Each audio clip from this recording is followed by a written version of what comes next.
Good evening, everyone. You do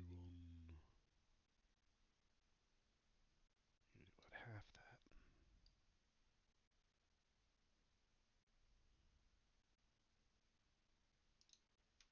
There we go. Now you can kind of read some of the stuff on the. Oh shit!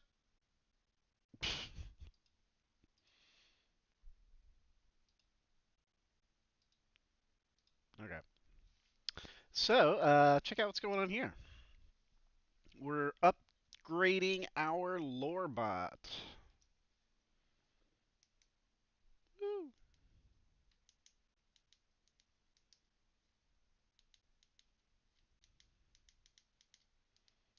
I'll turn it down. It's so bright.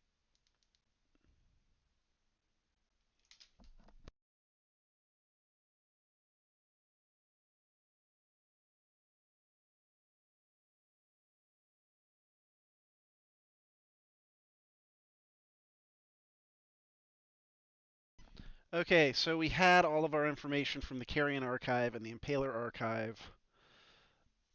And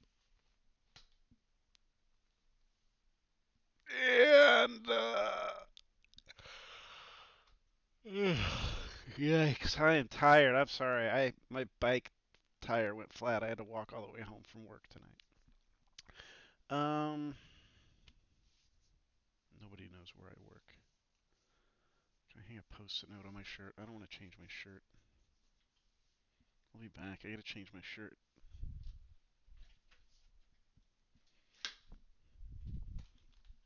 This shirt is on me. Flipped or something.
What the fuck?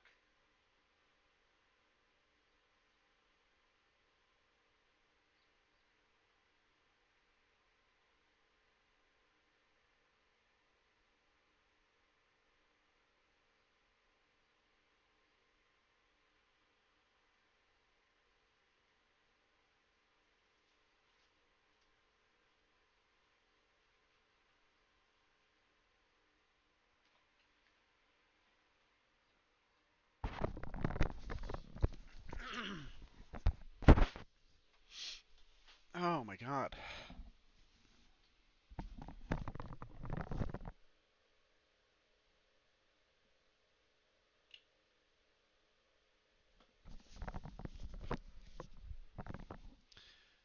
don't know if you can hear my computer melting down trying to process all this information, but it's happening. So we moved from XML files, which were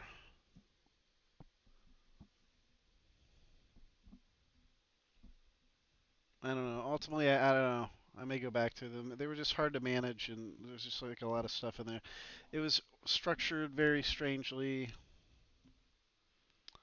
Um, I didn't see any point in using them. There was another problem. I can't remember what the problem was, the XML files, but I had to get away from the XML file. Oh, I still think it had all the information. For some reason, it wasn't pulling it up correctly. I did the JSONs previously, so we'll do that again.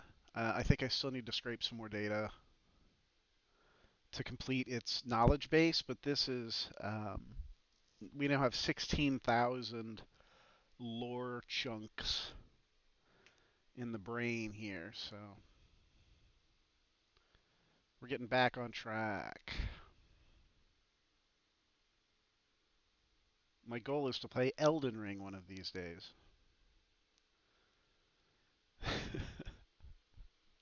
I can't do it until I fix Lore-bot. Also, I want to start a Patreon. I'm doing some uh, storytelling. I want to get some experimental storytelling, probably of like questionable content. It should be fun. I need to bring in a few extra bucks. You know what I mean? So I'll put little stories up there with lots of boobies and stuff in them. Try to get some followers because people like boobies. Everybody likes boobies.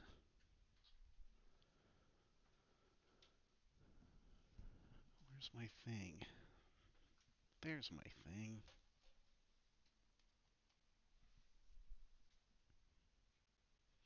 I think it might be done. Is it done? No, it's still going.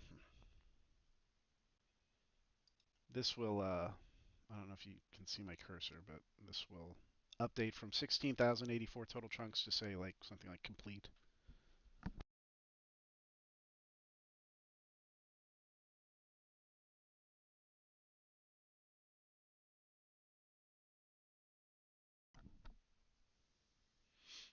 This takes a while. Anytime I want to put new information in its brain, I need to wipe its brain and then shove it back full of stuff. In this case, it consisted of a bunch of JSONs. This will now have Shadow of the Erd Tree content. It will have location data. It will have historical information. And I'll be able to change all of that as I start to formulate. I'll make another JSON file that is like my personal hypothesis, like where I'll work with the AI and we will build our theory. A lot of this is going to be like verifying like one of those puzzles, one of those elimination puzzles where it's like Billy is short and Mandy is tall. Billy has green hair. What, you know, all the boys have blue hair. Billy is a boy. What color is Billy's hair? It's Return of the Obra Dinn. We should play that. I got a little discouraged. Last night I saw the movie Weapons. Has anybody seen the movie Weapons? Directed by Joe Schmo, I don't know. But I knew right away that the movie was going to be something special. Um, and it was. It was a good movie. No spoilers. I won't spoil anything. But where was I going? I swear I had a point. Oh, yeah, yeah, yeah. I couldn't figure out the theme for Weapons. If you've seen the movie, it's called Weapons. If you haven't seen the movie, it's called Weapons. And it's about these little kids late one night at 2 o'clock in the morning. They suddenly, all these kids in this neighborhood get up and run out of their house with their arms like stretched out, like they're gonna take off and go fly. And they just run out into the night. And then the next day, it turns out all these kids were like from the same classroom. So the teacher walks into like an empty class, and she's like, "Wow, this is crazy." So I was thinking about the movie and its themes, and uh, movies like that, they have the the surface explanation, but then with a title like Weapons, there's usually like a double meaning in the title. Like, oh, weapons. Oh, I'm trying to think of another example. What's a movie with a one-word title?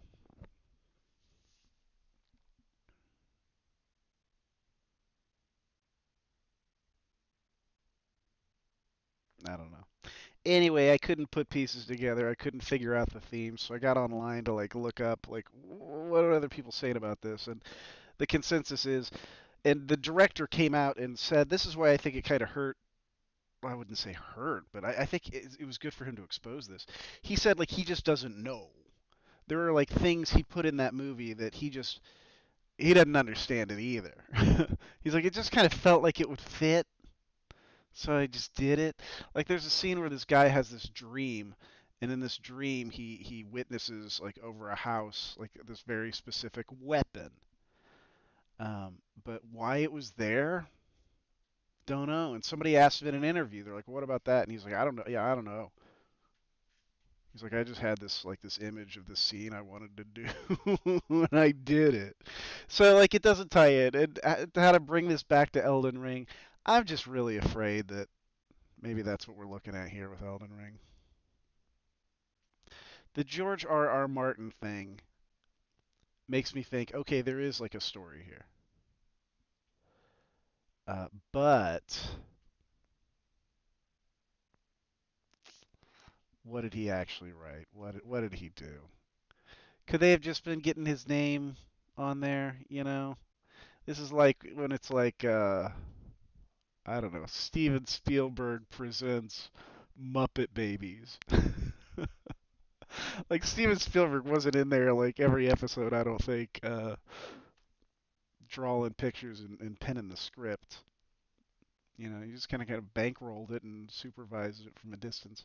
I just think that's entirely possible with this. Let's say they paid George R. R. Martin the money.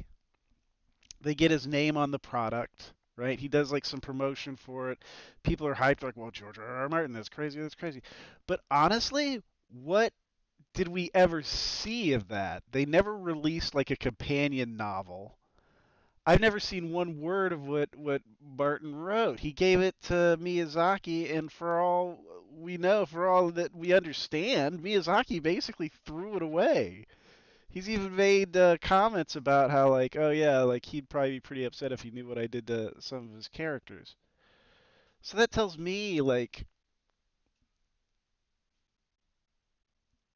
and Miyazaki, like, as an artist, as a creator, why would he tie himself down to something? Like, he's not going to say, oh, I want this Radon boss to be the last boss of the game, but, you know, Martin said he was dead already. I don't care. What I'm just saying is, it could all just be nonsense. It could all just be nonsense. Who wrote the item descriptions, I guess? That's kind of the most important part. I'm sure Miyazaki wrote them himself or was really hands on with them.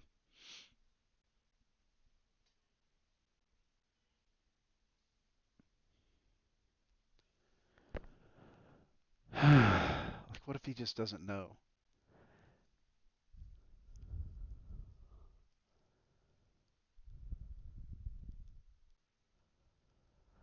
What is it that I want to know? With Elden Ring, at this point, there's so many questions. I don't know what questions I even want to have answered for me anymore. It's just such like a basic level of understanding that I'm kind of missing. There's this. narrative current that swims straight through the game that is just like gone. It's just not there. These things just don't connect. The great flood in this game was a coffee spilling across the script,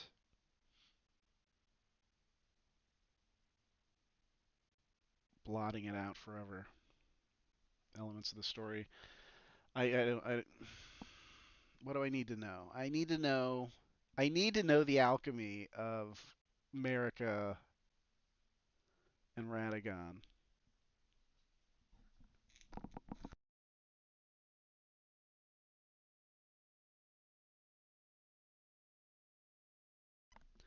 I think I need to know Melina and Ronnie, why they have the talons on their eyes. I want to know. Again, that could just be a thing, like a cool thing. Like give it to that character, give it to that character. That'll kind of mark them as this. I don't know. You know, like maybe he just doesn't have an answer.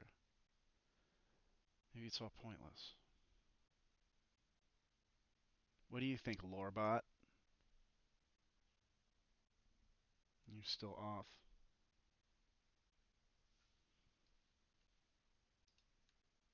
I hope this gets done uploading soon. We can get you started. We can get you going.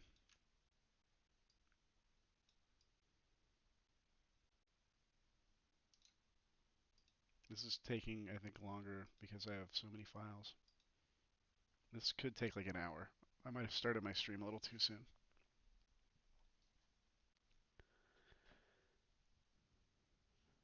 I want to know the timeline. Like, I just want to know, like, if I was sitting there, like, fly on a wall, what the hell's going on now? Like, okay, so America's Age of the Erd Tree, I think, must be viewed as separate and distinct from the age of the Golden Order. America was not part of the Golden Order. The Golden Order was Radagon's. And I think Radagon's intention was to create a perfect order where it would never change ever again. It would just stay there, stay perfectly balanced and golden, immortally forever. And he would have a body to prance around in. I think that was his goal. Goldmask is saying that's not impossible, but that's clearly not what they have right now.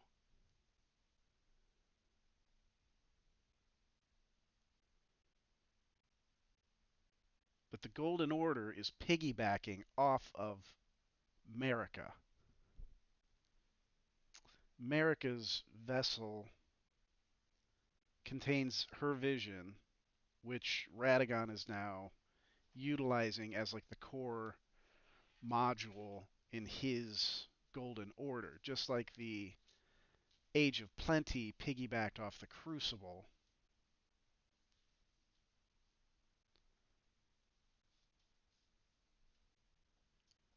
Well, what did the Crucible piggyback off of?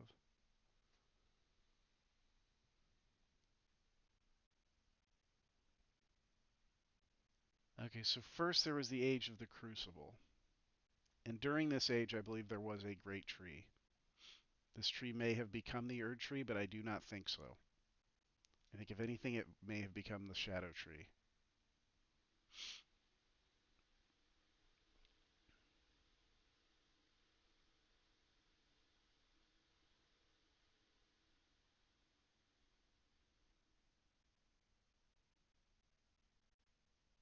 Oh, it's getting quiet. It's finished! Success, my Lore-bot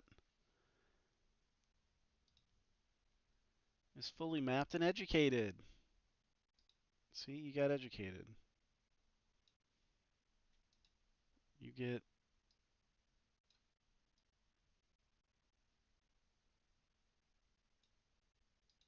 you get a diploma.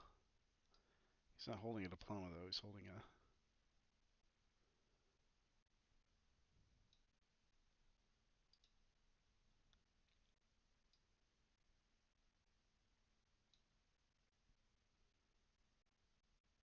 little sign. Okay.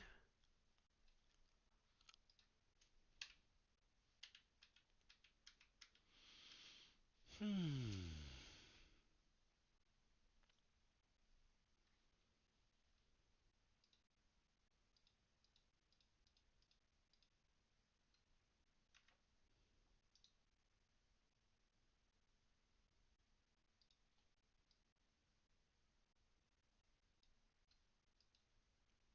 Hey, Lore-bot, can you hear me? Processing. Oh god, that's loud. That's really loud. So, because I'm running everything locally, she takes a little bit longer to The fingers respond. speak. Greetings, tarnished. You seek knowledge about Thops, a former student of Rayleigh Carrier Academy. He was considered a Blunston due to his lack of talent for sorcery, yet he admired Sorceress Ellen before Okay, her she's gonna expulsion. ramble here for a During the second. shattering, the Academy cast repelling seals on their gates and Thops found himself unable to return as he was outside when this happened. Have you or perhaps you have heard of his whereabouts? The fingers remain curious about your findings. Okay. So the test here, she always spouts out some dumb shit first. I could change that in the prompt, but um, I'm going to ask her about the Sacred Relic Sword. This has been my test. Tell me about the Sacred Relic Sword. Processing. Is her mouth moving? I can't tell.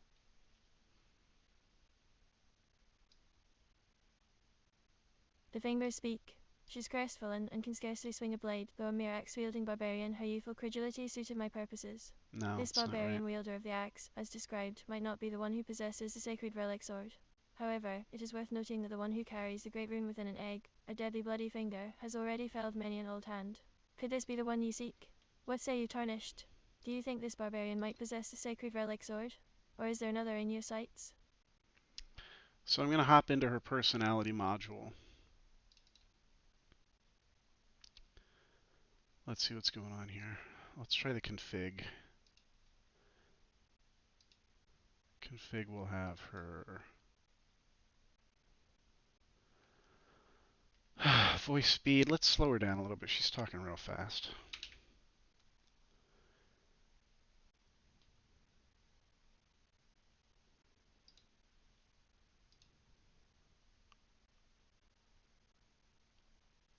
Why don't I have the temperature on this? Let me check the main. Could it be in main pi?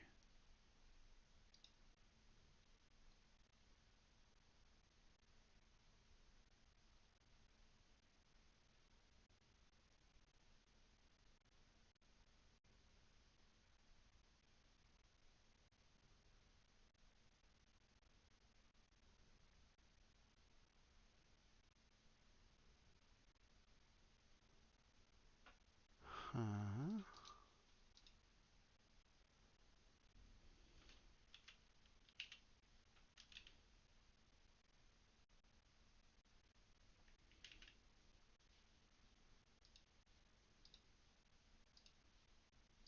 Why can't I find it?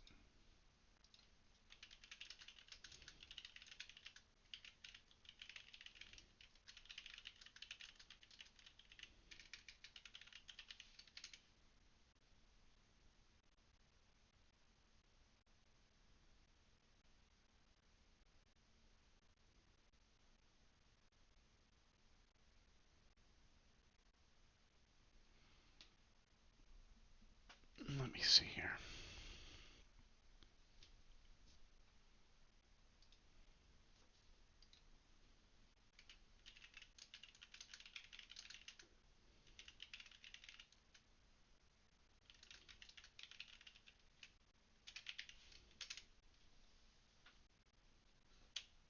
Tell me about America.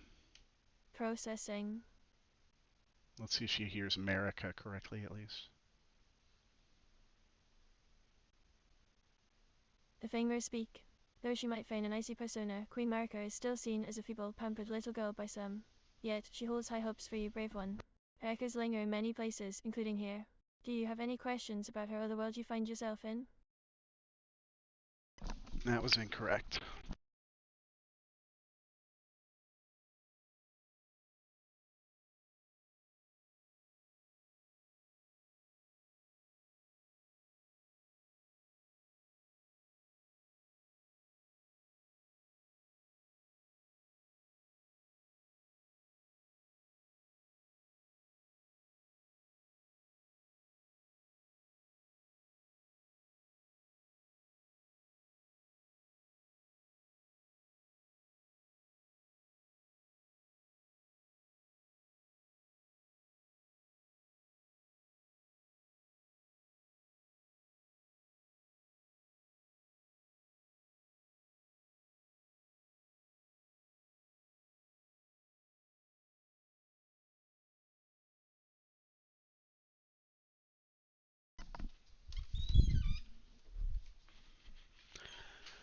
Okay, let's see here.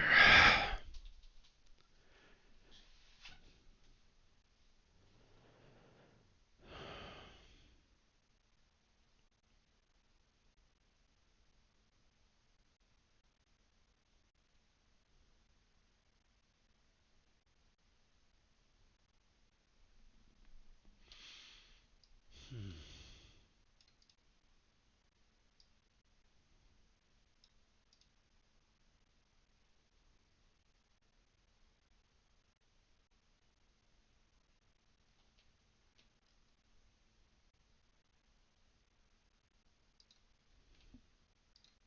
Let's ask Gemini. Uh,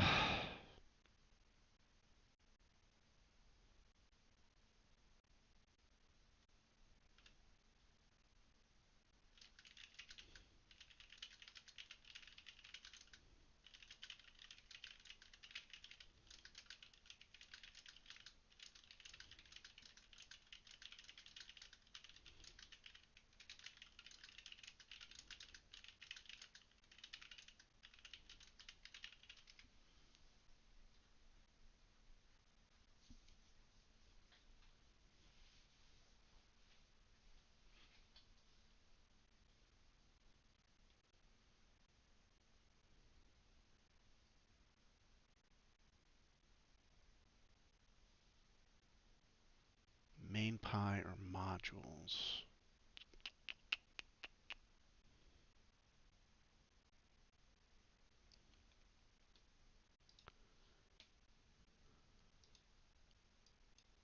Let me check my modules folder. What do I have in there? Memory, personality, query engine.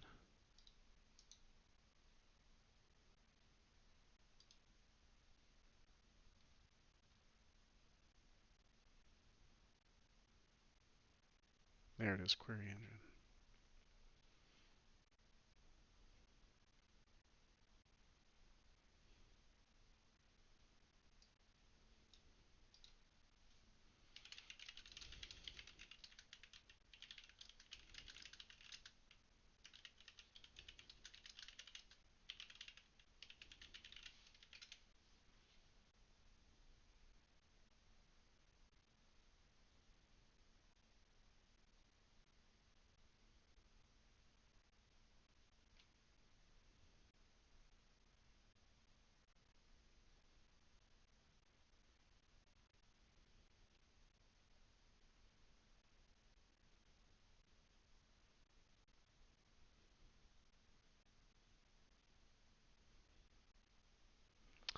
Well, yeah, I guess we could set it to 0.0 if we want to turn her into like a vegetable,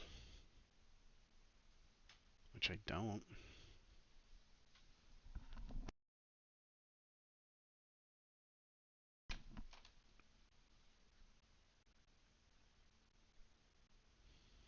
I'm leaving it at 0.1.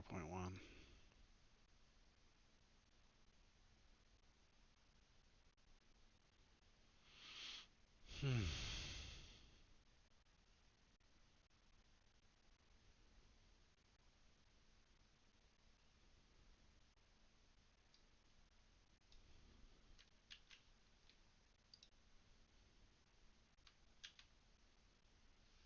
All right, we are gonna do a little search for the Sacred Relic Sword. This says lore, sword rot from blah blah blah blah blah. Name, health, and Seeple. Whoops, she pulled up too much shit.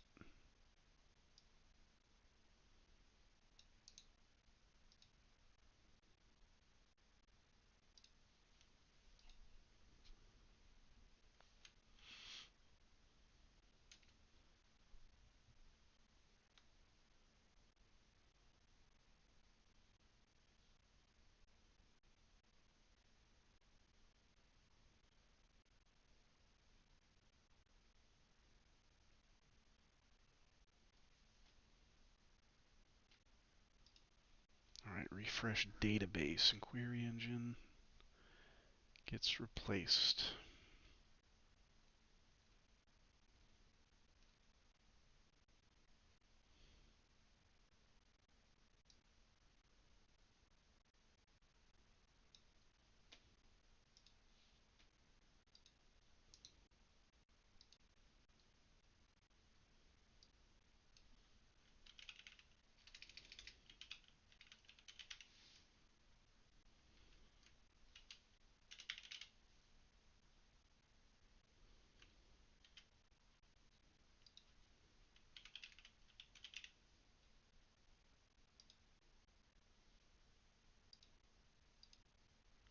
I do a search and replace. Gemini keeps calling her the crone.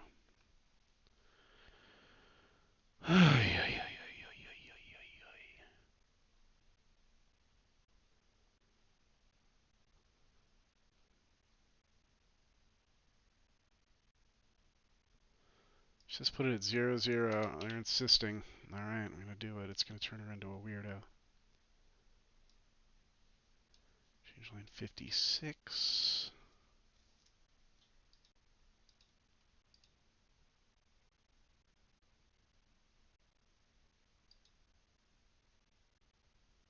I think they're talking about this line.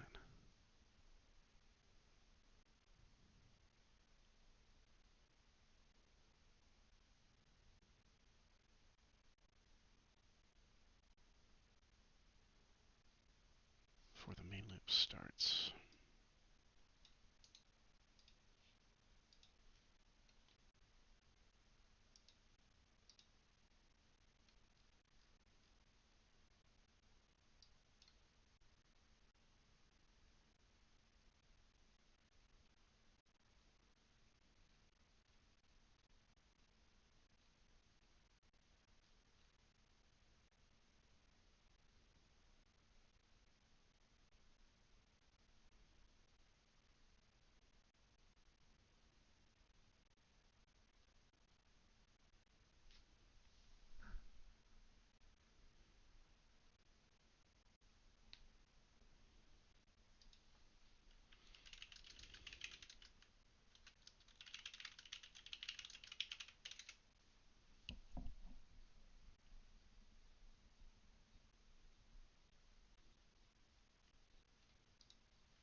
Should see an indexing batch.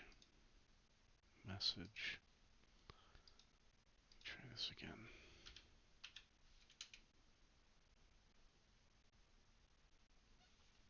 Well, fuck.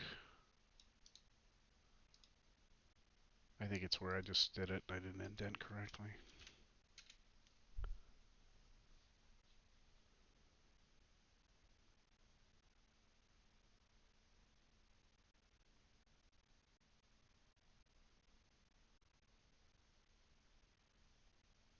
Mm-mm-mm.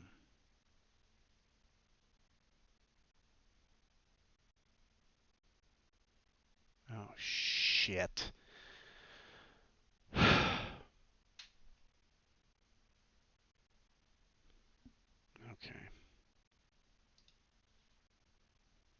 Well, it's officially the crone. I can't change it back because she fucking labeled a function with it in there, and it's all tied into everything now. Alright.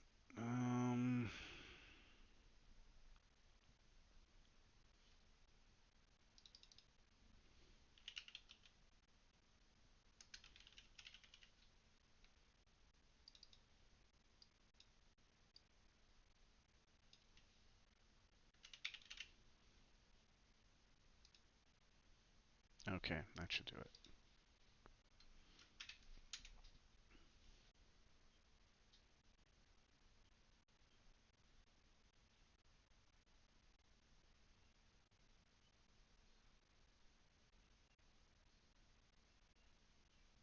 Alright, great. So we've just got to upload the 15,000 fragments.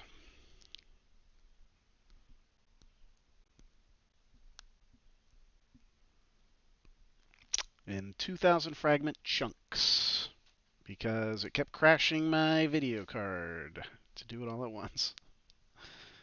It's a lot of information, man. It is a lot of data. Look at those numbers. Oh, I can't see it. Fucking stupid. Get in my way.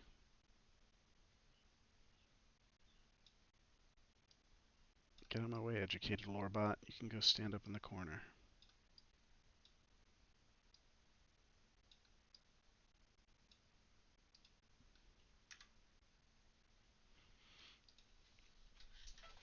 Mm.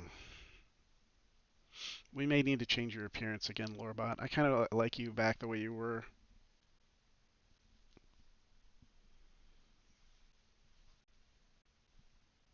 Mm.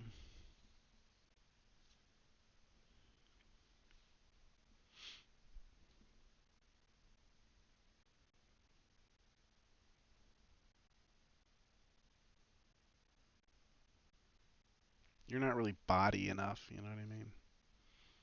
You look cool. Just, I don't know. I want it to be a robot. I could make it sound like any of the finger reader. That would be neat.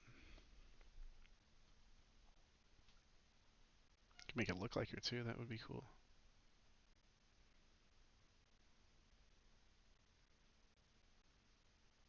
Done. The lore-bot's memory is now complete.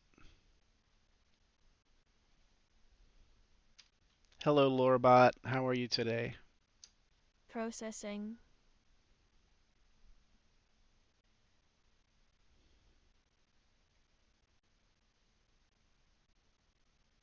Get lore is not defined. Uh-oh.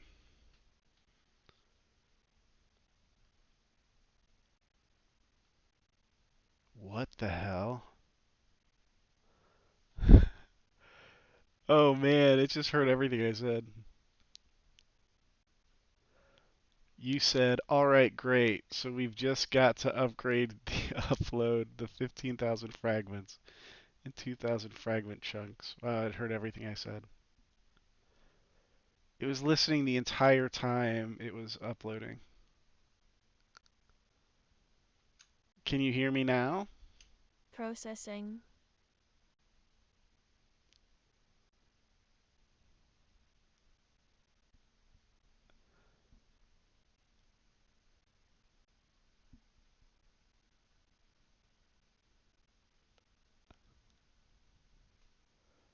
She's not supposed to be listening to me. And she is. Tell me about the Sacred Relic Greatsword. I haven't pushed the push to talk button. Processing. Yeah. It says you said she's not supposed to be listening to me, and she is. Tell me about the Sacred Relic Greatsword. Okay, this is not good.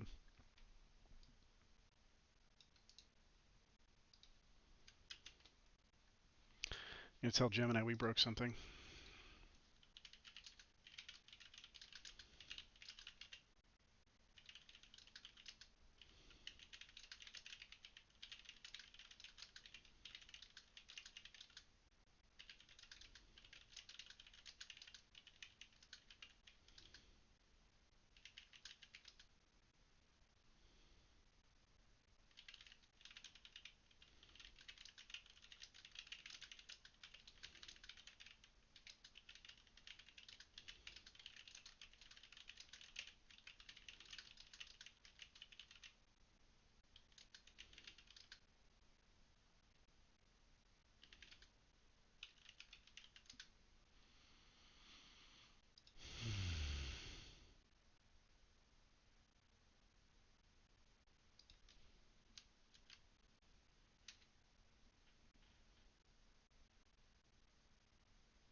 It says the reason she's recording before the key is pressed is that your recording loop is likely bleeding into the startup phase or triggering on a toggle rather than a hold.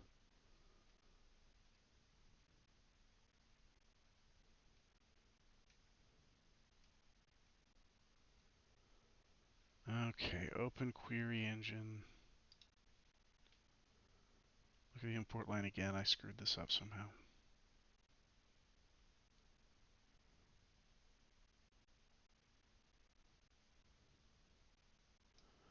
From modules.personality, import get cron system prompt.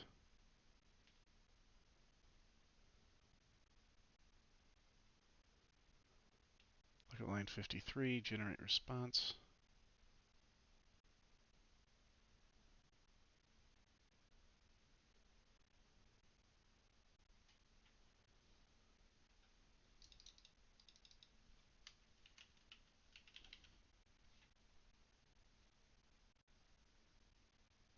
Oh, yeah, I screwed it up there too. See, a search and replace, deleting a deleting a space. That took me a whole day yesterday. I had a folder called AI underscore workstation, and it turned out I had put a space in it, AI space underscore workstation. And at some point when I was trying to run the program, it spit back this error saying, hey, look, you've got a space in here, and when Python or whatever is reading it, it thinks that space is something else, and it's causing it like this issue. And so I just went and I said, okay, well, let's go fix that. So I went and I erased the space. I pulled up the window and I just hit rename and I renamed the folder, thinking that's going to fix the problem. I restarted the program and then it caused an avalanche of problems. I had to end up reinstalling the entire thing. It took me like 8 hours yesterday or probably longer than that because I was up at like 6 a.m.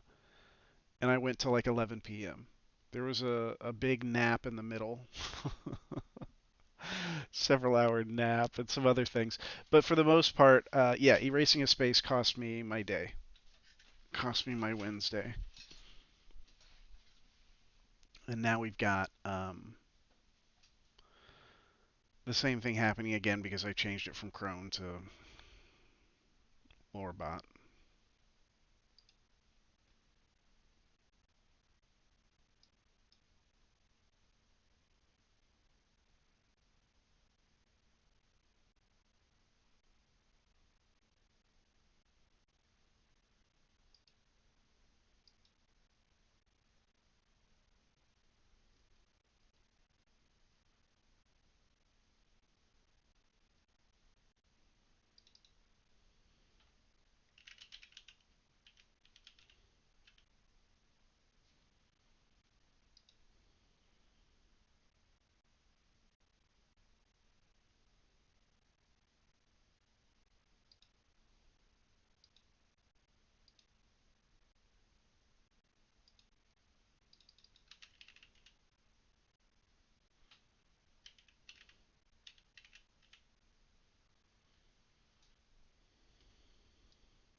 See, I put it in the wrong place. I asked him specifically, like, where should I put this? And he's just like, shove it in anywhere before the main thing. And I'm like, how about before keyword logic? That looks like a good place. And he's like, that's exactly the correct place.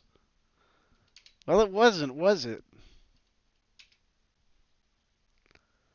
Wasn't, was it? So on press key.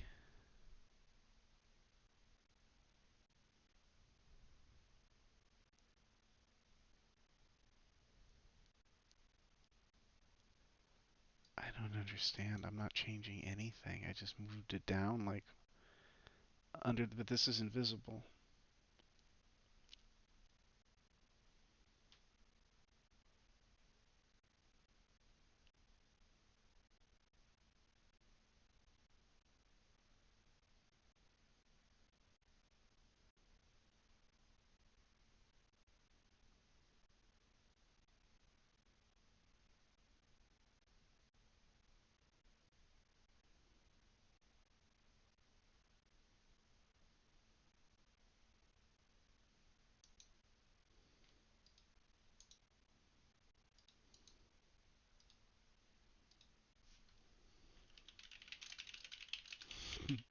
They're like, can you give me this one little section of your code? And I'm like, no. Select all, copy, paste. You figure it out. We have a residual audio buffer causing the always listening bug, and a missing import causing the crone to stumble when she's trying to generate her response. So first we're going to fix the ghost audio. The reasons that she hears our whole conversation when she's not supposed to be listening is because our global stream starts the moment we launch the program. So even if we aren't recording, the data is hitting the buffer. When we finally hit push to talk, it's grabbing the old data that's sitting in the pipe. So to fix this, we need to flush the buffer right before we start recording. So in main, we're going to update our recording function. Let's see.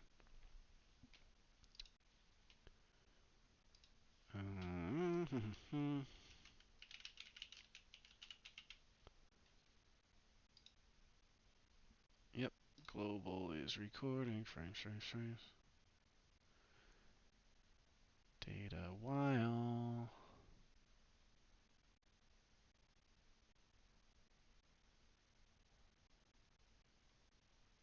Let's just do this. Let's see, 1024.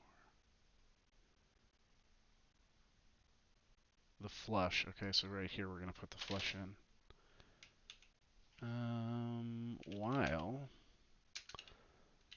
global underscore stream dot get read available is greater than 0.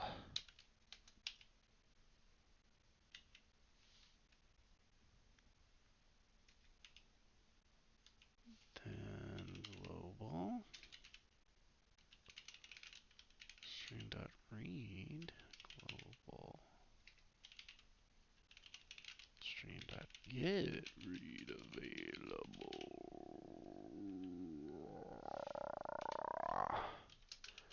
exception on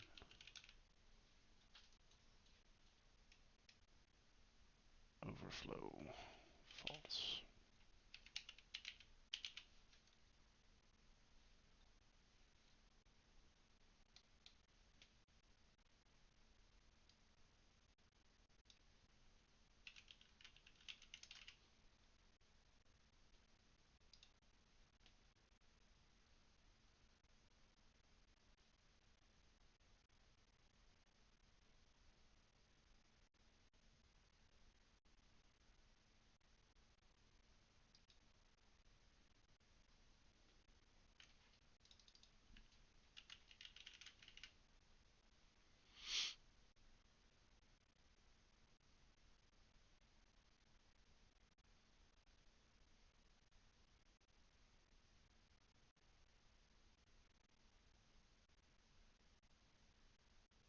Mm.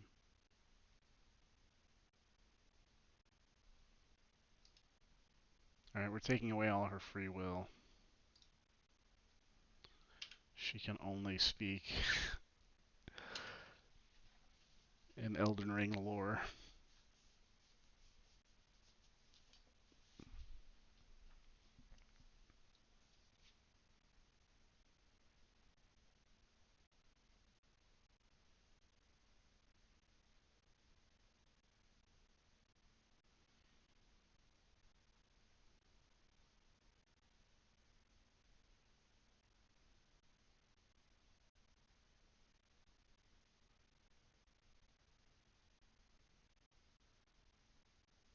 This shouldn't have to do this every time,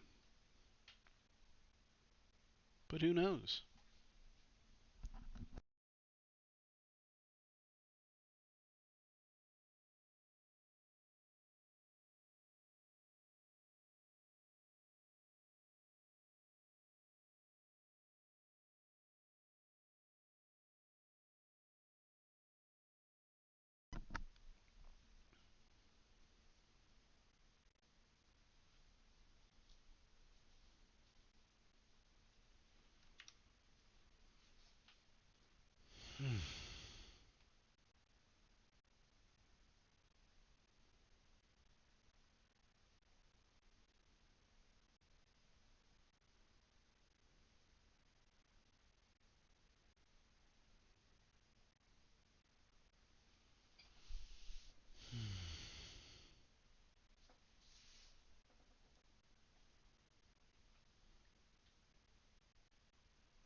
Should be the last one.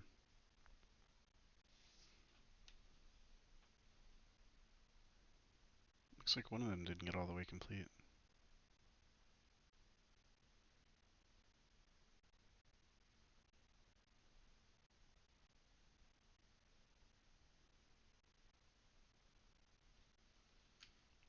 Hello, tell me about the sacred shit. Processing. Oh wait, maybe that worked. Global stream get read available is not defined. Shit. I screwed up.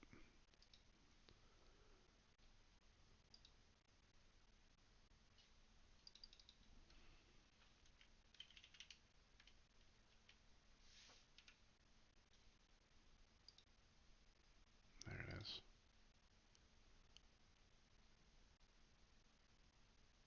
Stream dot get. I forgot a dot.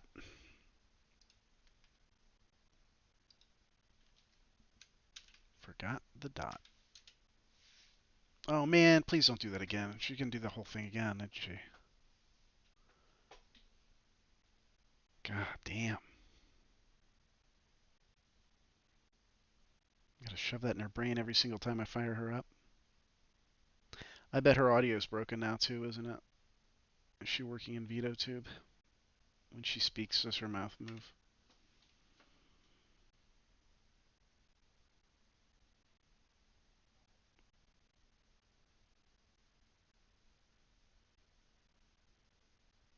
Probably not.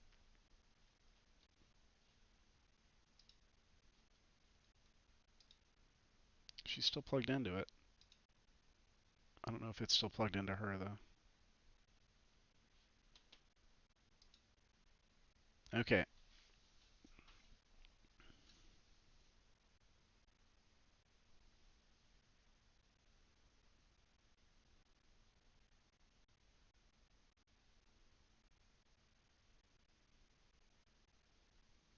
Yeah, we got a ways to go.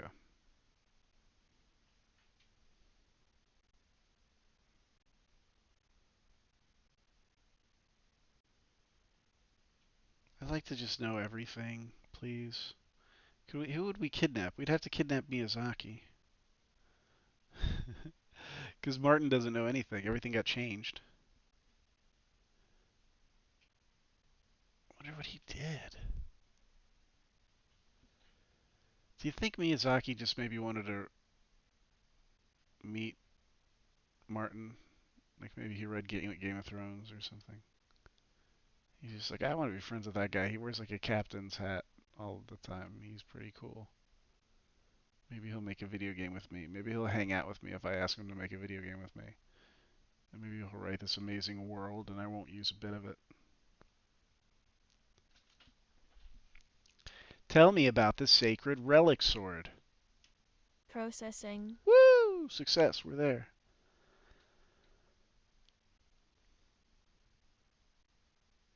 The fingers speak. The sacred relic sword is a weapon forged from the remains of a god who should have lived an eternal life. Its existence sparks various interpretations among the people. Some view it as a mark of great sin or devastation, while others see it as the end of an age or the beginning of a new one. Tarnished, what are your thoughts on the sacred relic? Does it hold any significance for you in your journey?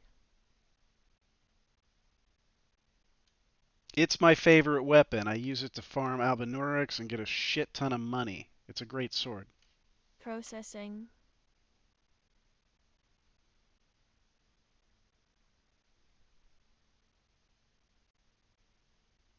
The fingers speak. The Albinuric bow is a longbow featuring delicate silverwork Yeah, see, wielded I by gotta give her Albinuric more than nothing. woodwork-crafters.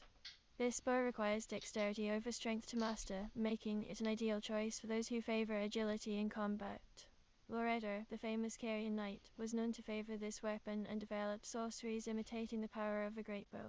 It's no wonder you find success with it, brave one. Now tell me, have you ever encountered any Albinuric mages like Pidia who serve the Carian royal family? Or perhaps you've come across the colossal greatsword of the Beastmen from Farum Azula, the Beastmen's occult cleaver. The Fingers remain curious about your journey through the lands between. This is great. Okay, so this is we're there. Tell me about the claymore. Processing. The fingers speak. A claymore is a large sword with a long, straight blade. It's a heavy weapon, typically wielded with two hands, but for those with enough strength, one hand can suffice. This versatile weapon allows for both heavy sweeping attacks and piercing thrusts.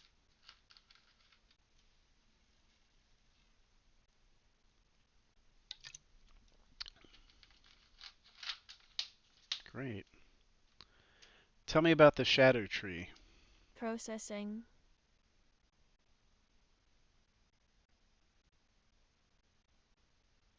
I might have to pronounce it. The Skadoo fingers tree. speak. The Shadow Tree, also known as the Scada Tree, is a forbidden realm hidden from view and excised from history. It lies veiled in the shadow of the Air Tree. This realm was once home to a people called the Honsent, who revered the Crucible, the primordial form of the Air Tree, as sacred.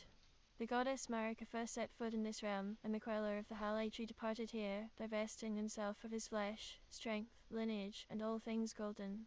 The Shadow Tree is shrouded and mysterious, its secrets whispered only among those who dare to venture into its darkness. What is the drippy drippy coming off the shadow tree? Processing. Let's see if she knows.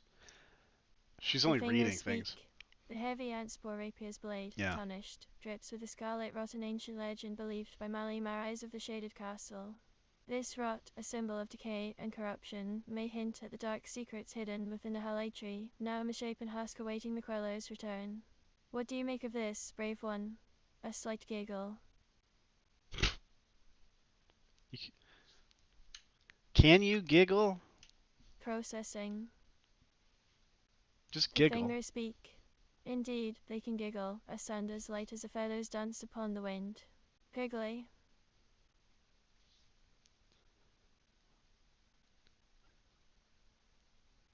Tell me about divine beast dancing lion. Processing.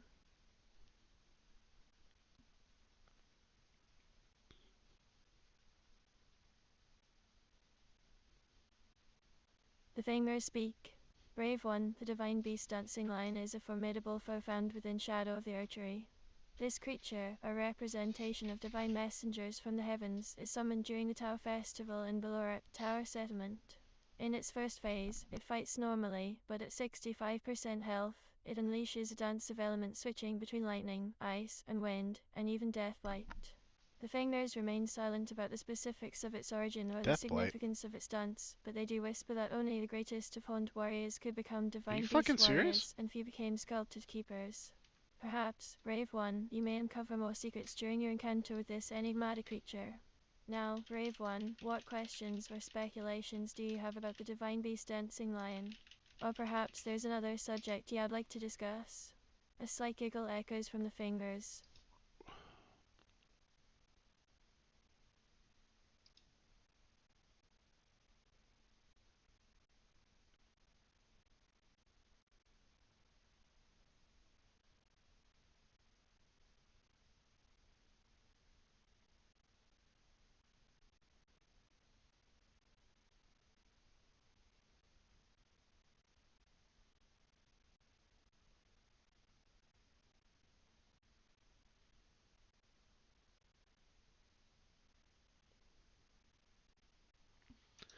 Wow, there's a second divine beast in the game. Did anybody know there's two divine beasts?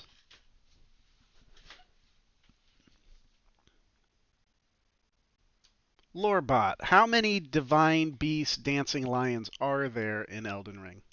Processing.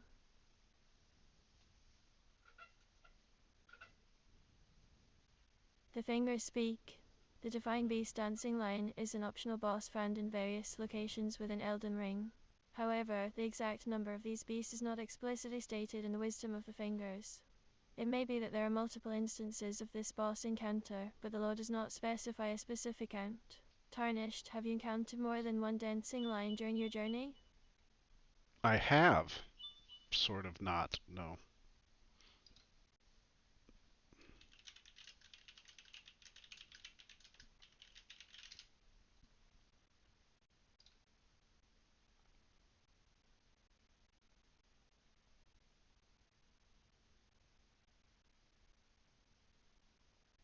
A second, optional version of the Divine Beast Dancing Lion is located in the ancient ruins of Rao.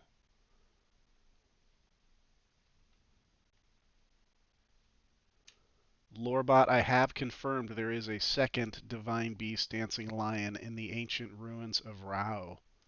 Processing.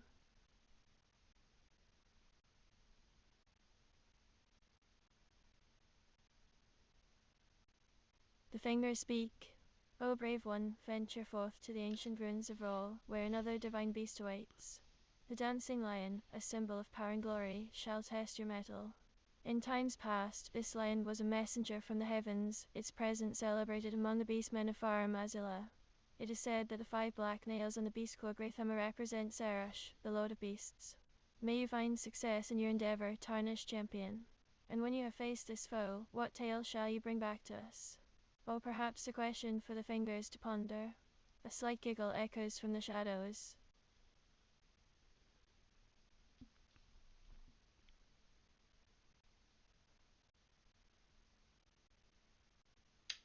How are the beastmen related to the horn scent?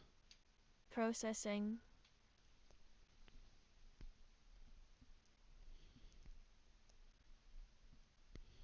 The fingers speak. The law does not explicitly mention a connection between the beastmen and the horn scent. However, it is worth noting that Farum Azula, where the beastmen reside, is known for its peculiar aroma, often described as a mix of earthy and metallic scents. It's possible that the beastmen's way of life, including their crafting of jar shields, might be intertwined with this unique environment in some way. But remember, this is speculation based on the provided lore.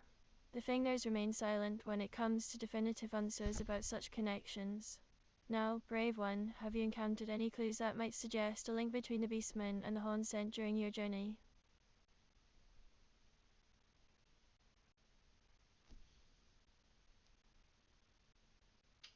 Two horn scent pilot the Divine Beast Dancing Lion costumes. And if the Dancing Lion was worshipped by the Beastmen, then dot dot dot. Processing.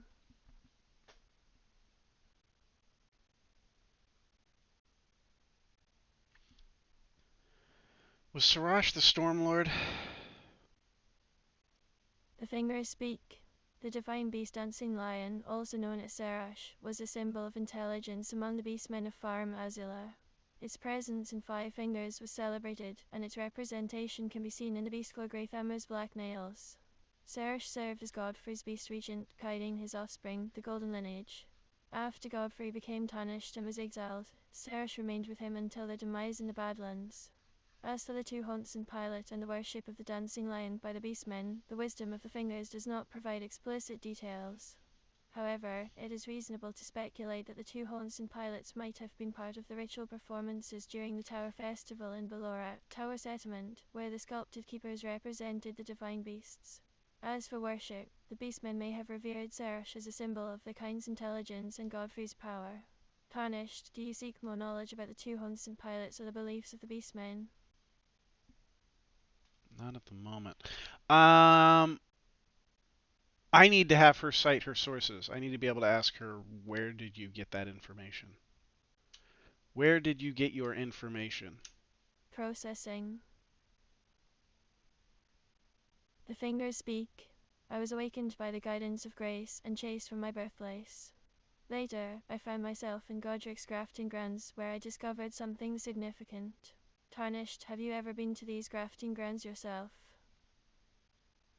Yes, there were lots of arms hanging from the ceiling. Processing.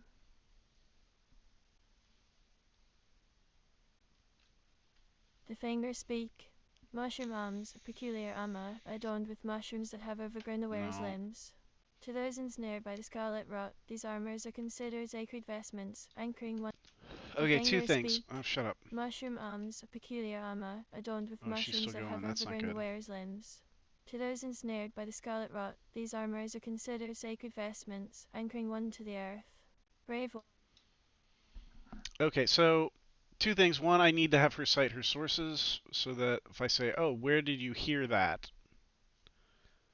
She'll tell me the item. And the next thing is, what did she just say?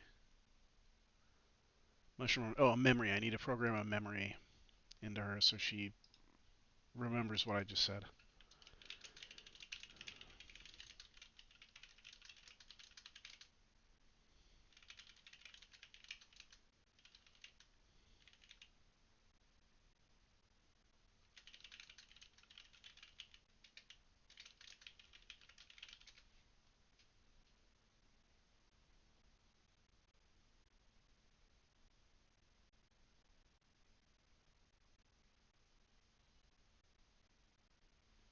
So we'll create a conversation buffer.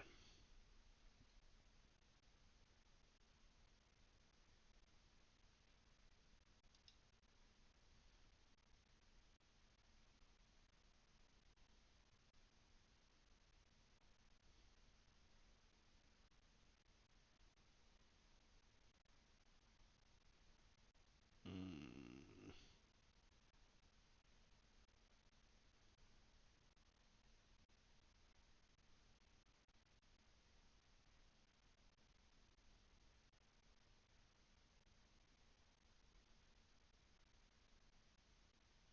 okay, there's the history. Okay.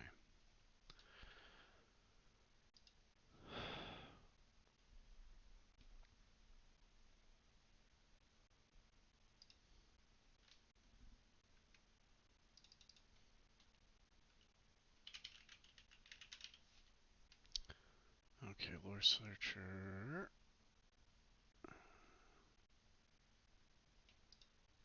Let's take this out.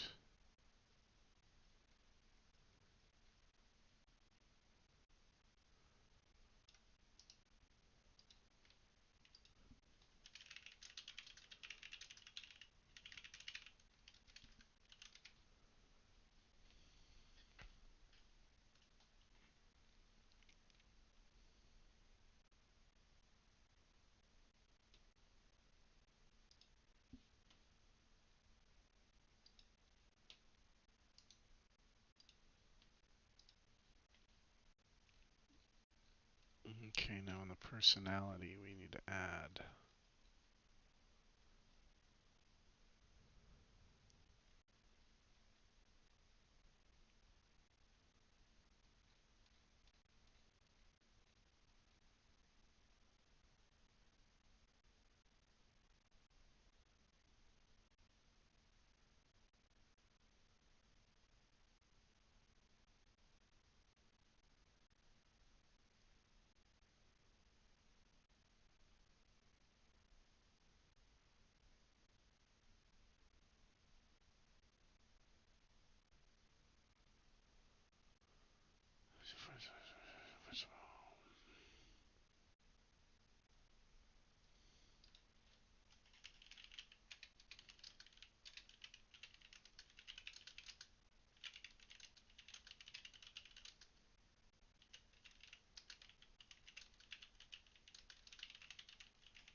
Okay, we're gonna try this. I hate replacing this. Every time I replace this, it turns her into an idiot. It's a very delicate prompt that I've got written for her. Every time I change it, she goes in different directions. But we're going to change it and see what happens. I knew that was going to work. That was not going to work. Okay. Dee-dum-dum.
Here we go. Lore item get.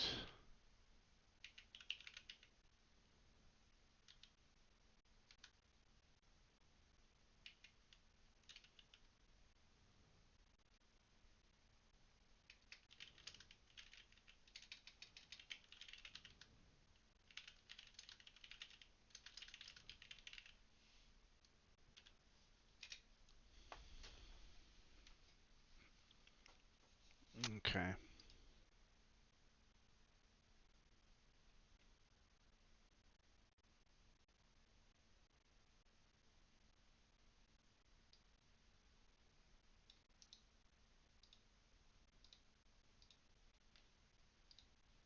Took the 4 line. Where was that? Oh, yeah, like cut off.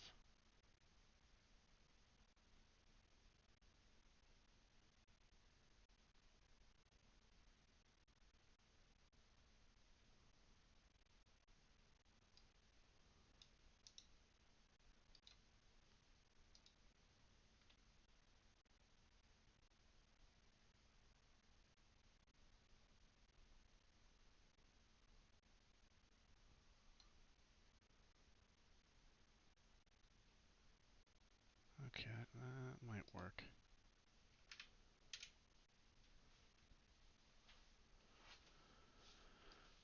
But no.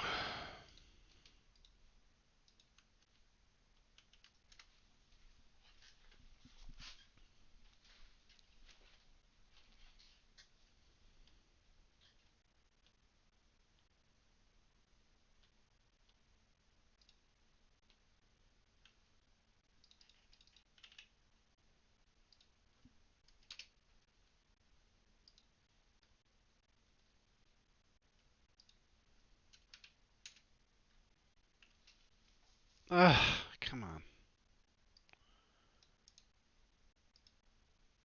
Query Engine 101. Hmm. Do I have too many of those? Yes, I do.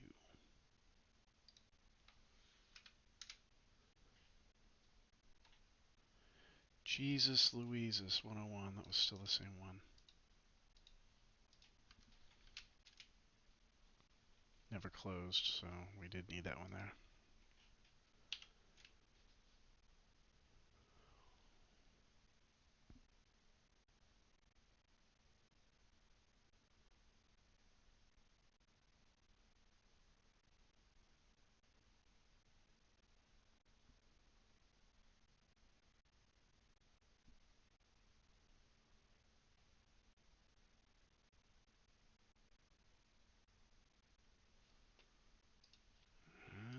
Shit.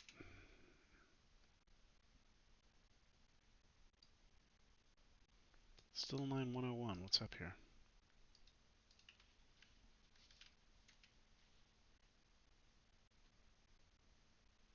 Oh, this is in Maine, Pi.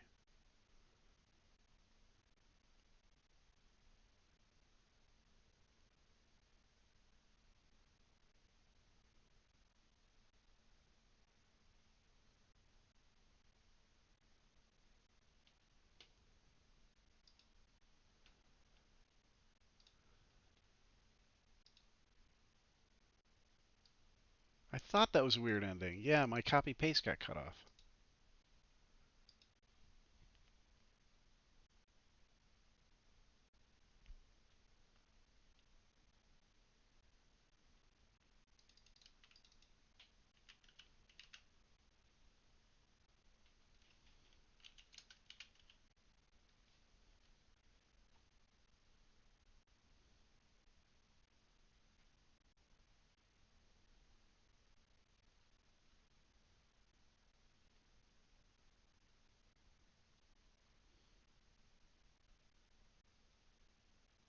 We're just gonna try that.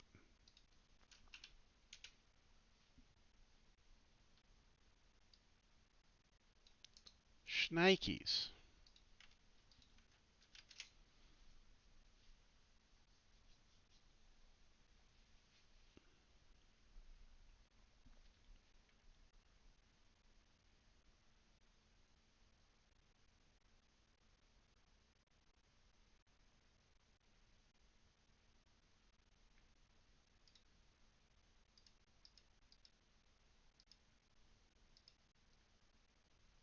I don't see what try I need to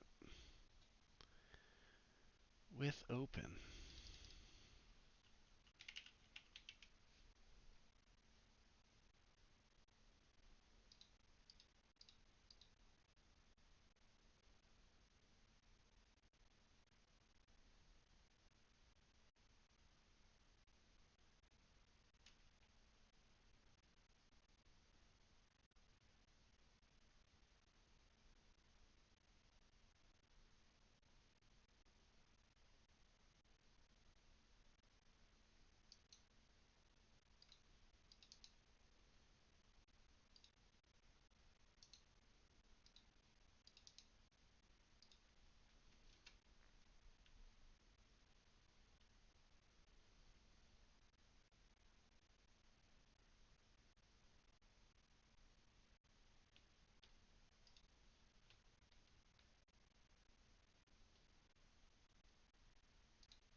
Study error. That's a lot longer.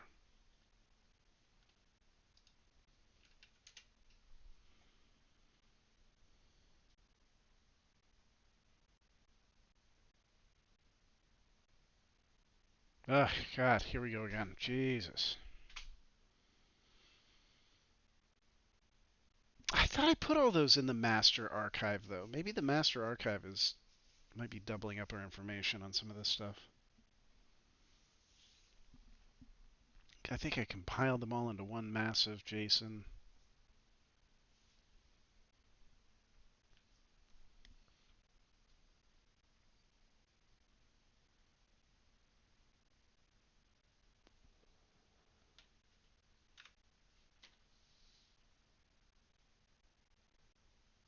Did I screw something up by hitting? Oh, yeah. What the fuck? What am I doing? I'm like canceling it all. Okay, don't do that. It's picking up right where I left off, but that's probably not something I should do. I might be corrupting files there.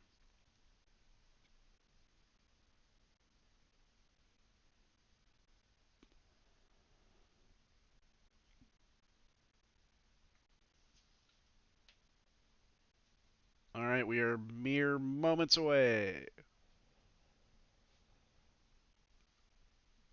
Two more. It's not a tumor.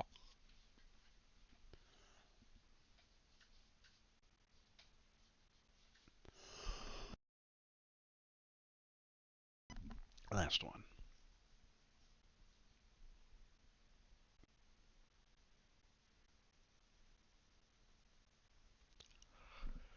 Yeah. Tell me about the sacred relic sword. Oh, also, I want to crank her imagination up just a little bit.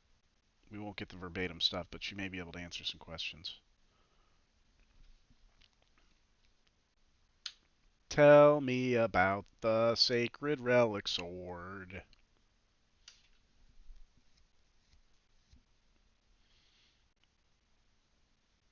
I didn't hear her say processing.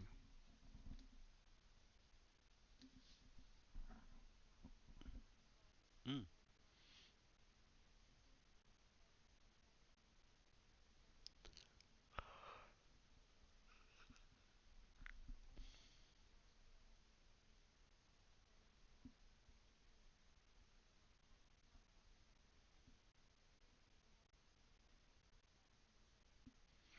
Sacred Relics Award. Okay.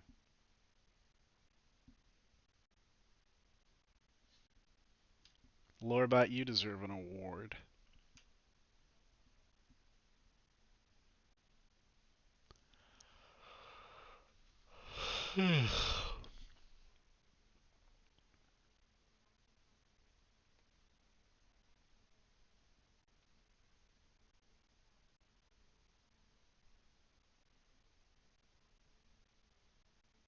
Don't know what she's talking about.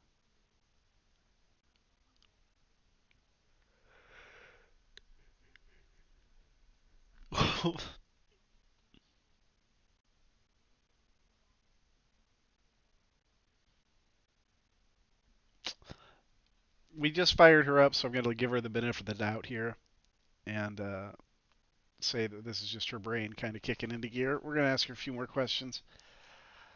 Tell me about the Claymore.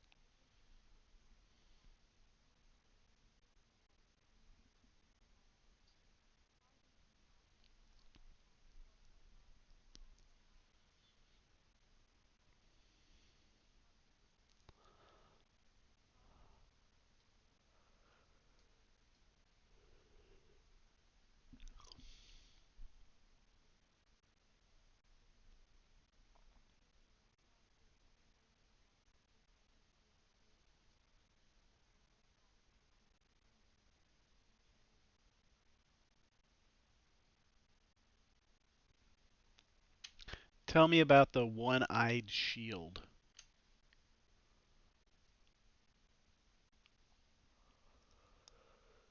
It's my favorite weapon, and it's got a hyphen in the name, so that might screw her up.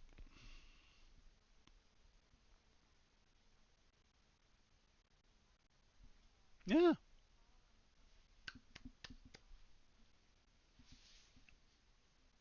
proud of you.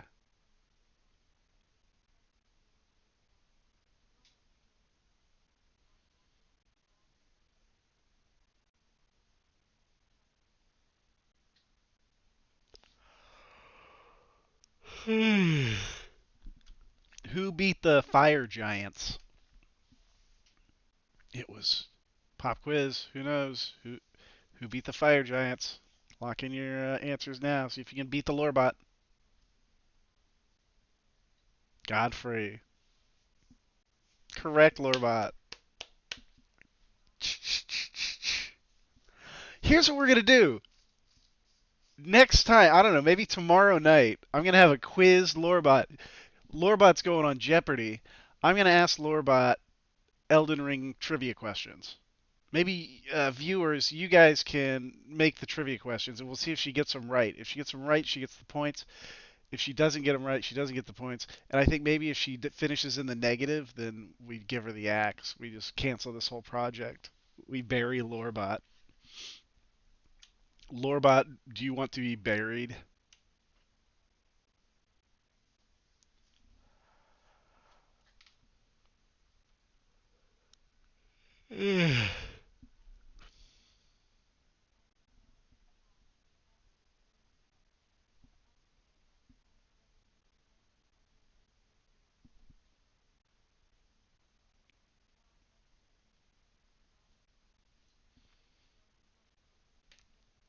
She thinks she's Latenna.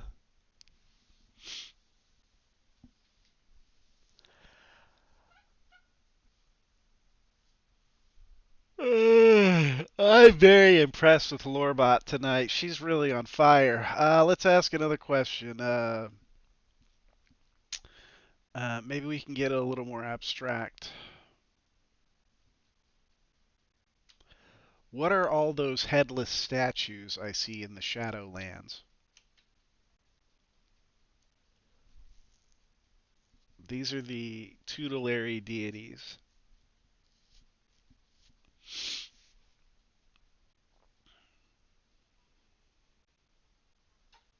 Nope. Nope. Oh, yeah.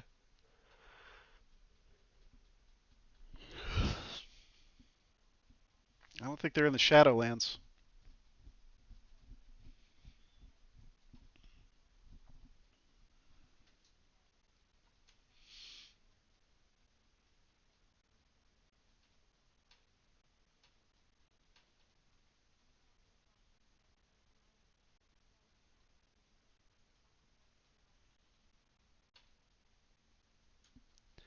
Where can I find the ashes of Lutel the Headless? This will be a good question. Let's see if she gets this right. It's possible.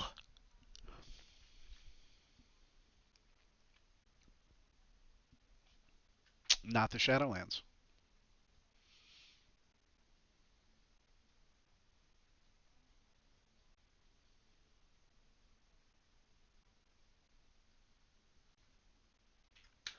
What about the headless horn scent statues that have the I think it's like something to drink, like a flask or a dew gem or something. What do they have? They have some kind of item on them.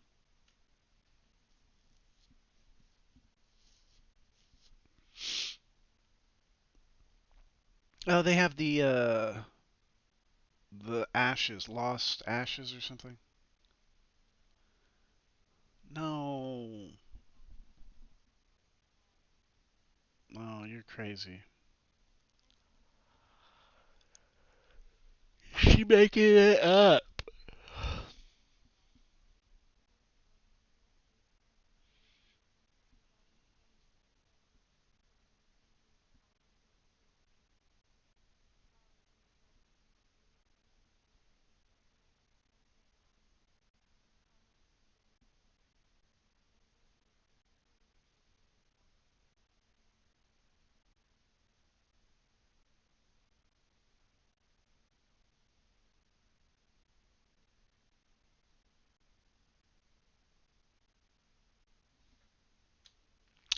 Who is Bale?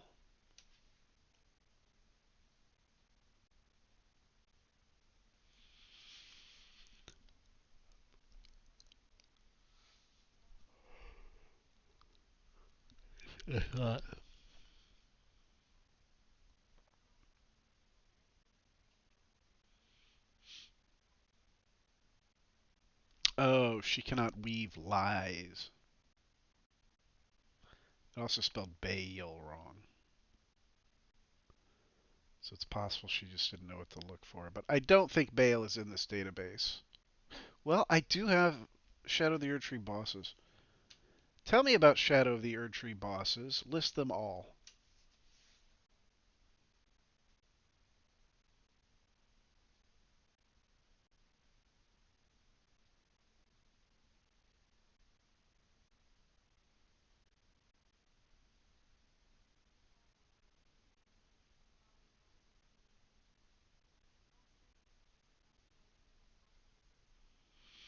No, this is not right.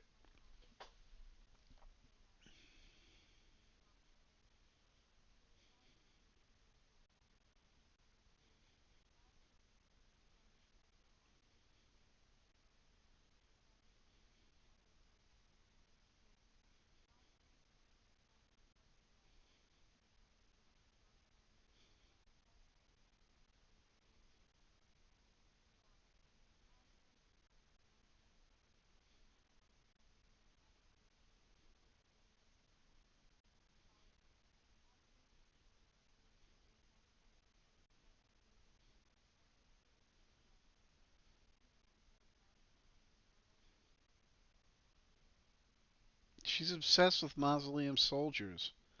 Why is she obsessed with mausoleum soldiers?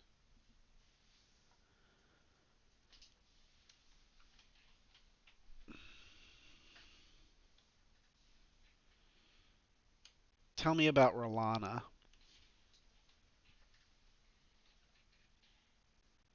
She must not be in there.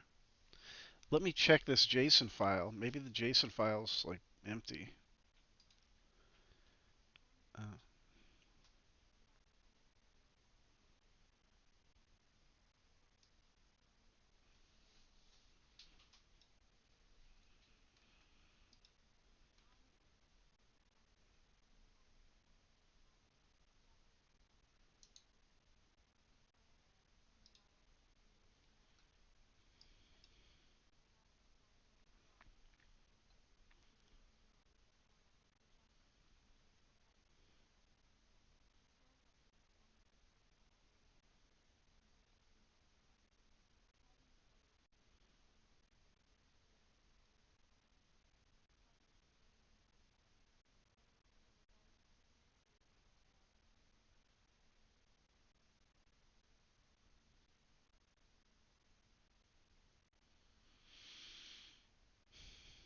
It's in here. It says right here, name Rolana, Twin Moon Knight. I'm looking at it in the JSON file.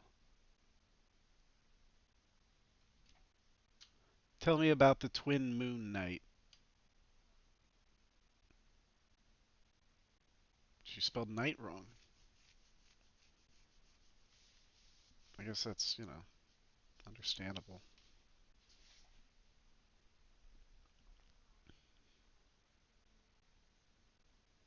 No.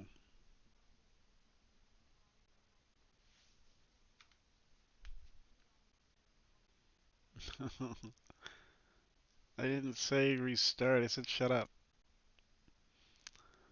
Um,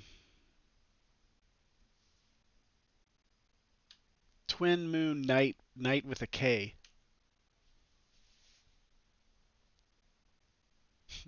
It says Twin Moon Knight with a K. This isn't gonna find it. I know she's in here. I'm looking at it.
Was any of this factually inaccurate?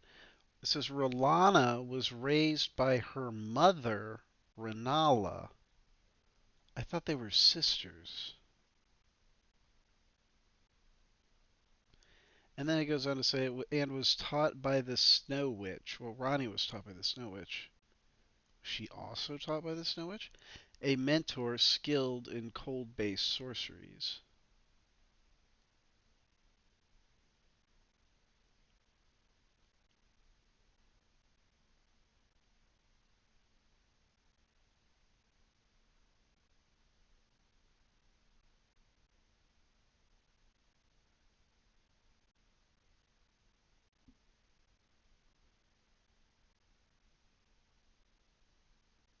See, I don't want her to share all this stuff. She doesn't just need to read every single piece of data I have on the subject. Like, I could ask her about things. Like, who is Lutel the Headless? I'll say that. Who is Lutel the Headless?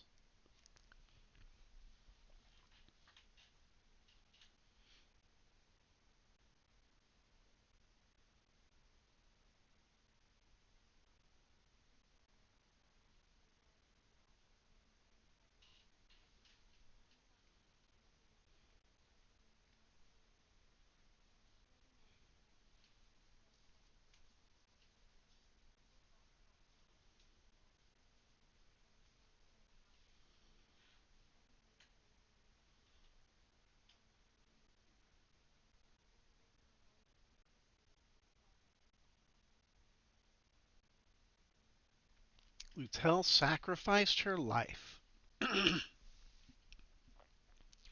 so that in death she could continue to protect soulless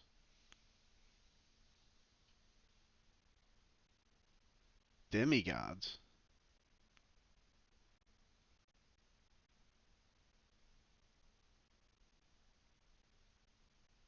until their revival, earning her the hero's honor of Erdtree burial.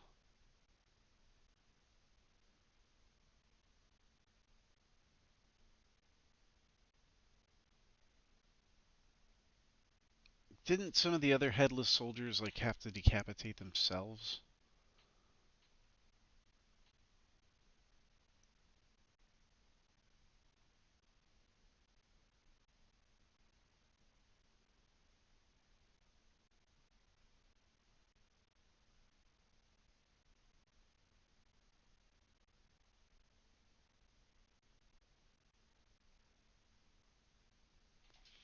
Protect soulless demigods.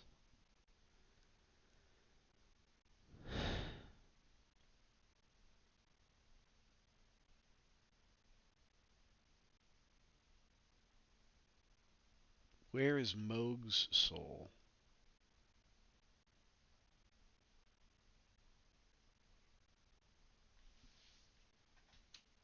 Where is Moog's soul?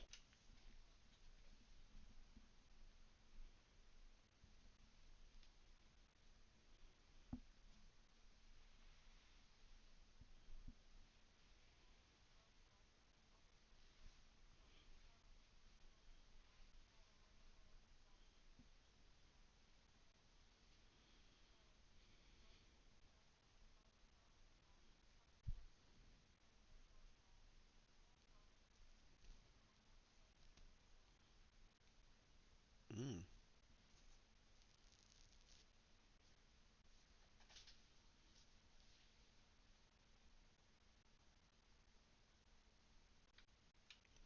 Why do you think that Radon possesses Moog's soul? Wouldn't it have just been pushed aside? Like, did he gobble it up?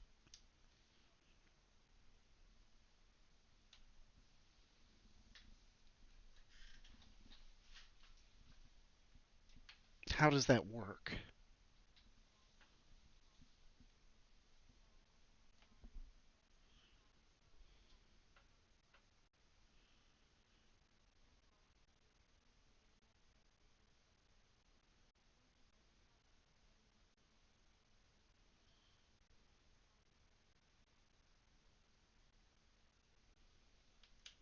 Do all demigods have souls? How are some of them soulless?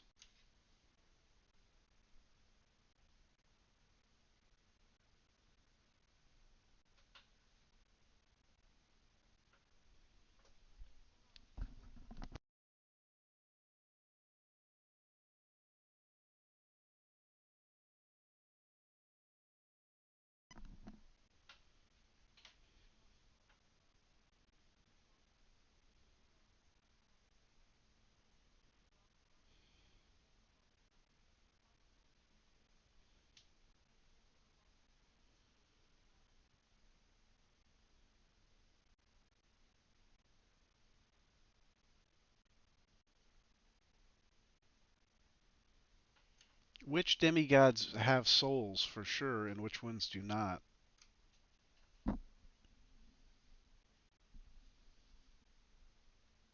Do you die and lose your soul? Is that how? Is that what they're talking about?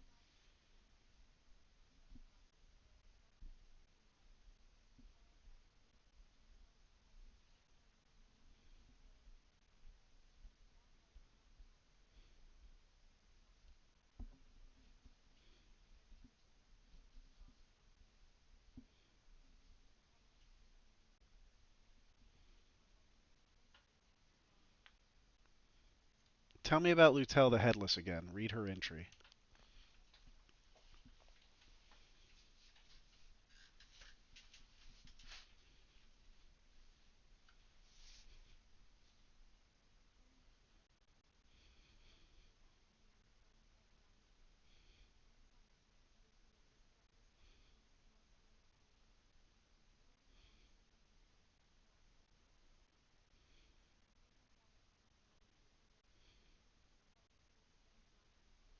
Oh, I see.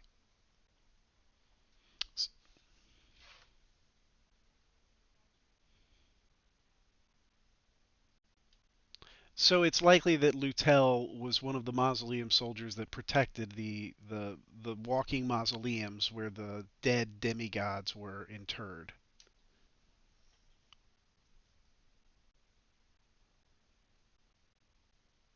Those are the ones that they don't have heads either.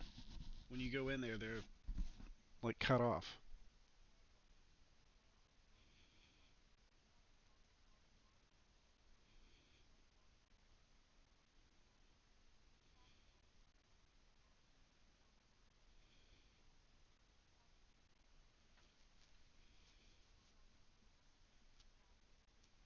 So that explains remembrances. Like you'd gather a remembrance from there.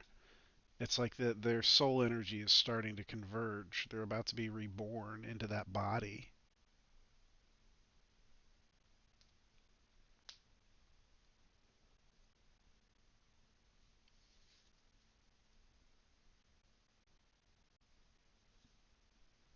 Do you think the demigods would be reborn inside the mausoleums? Do you think that like their remembrance energy would build up and then they would just kind of like grow ahead and then stand up and walk outside? What do you think?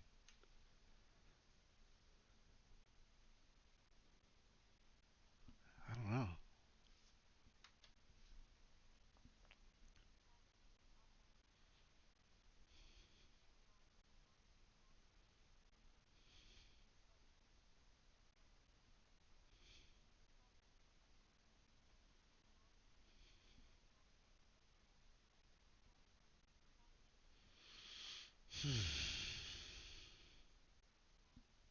Okay, so those are not statues on the inside then. Those are presumed to be like, if anything, petrified bodies with their heads cut off. Why are the heads cut off of the bodies inside the mausoleums?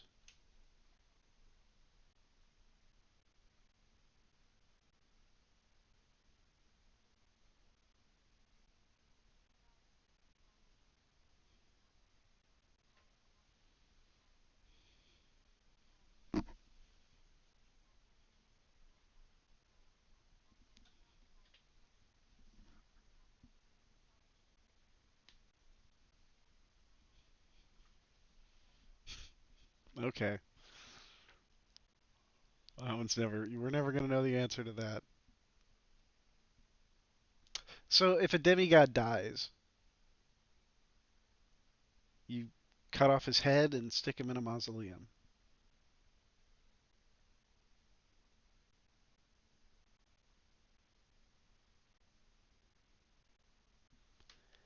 I want you to speculate, get creative here. Do you think it was an honor to be buried in the mausoleums, or do you think it was a bad thing, like they're trying to keep you out of the earth? That was a good thing, but it's kind of a test. I want to watch Terminator 4, the Linda Hamilton one.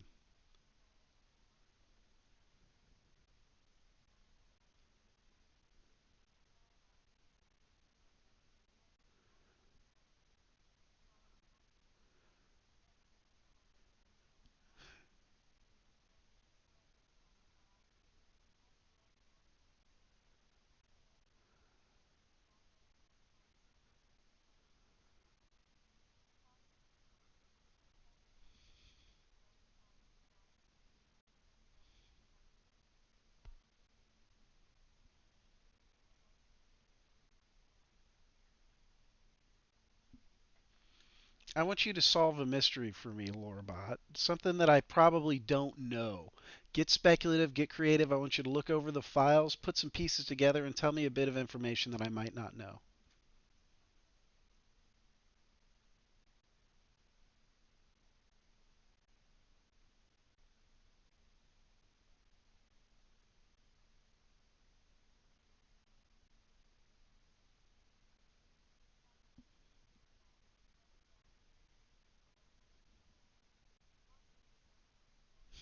I don't want to talk about the mausoleum soldiers.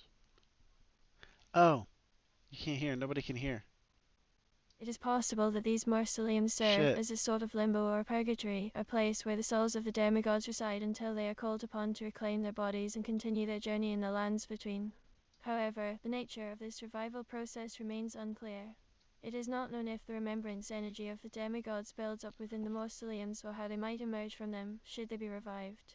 Furthermore, it is unknown why the heads of the bodies inside the mausoleums are cut off, although it may be related to the honorable nature of lethal sacrifice and his subsequent interment in a mausoleum. The greater will has indeed obscured many secrets from our sight, tarnished, but with each step you take on your journey, you bring us closer to unraveling the mysteries that lie hidden within the lands between. May the greater will guide you through your quest.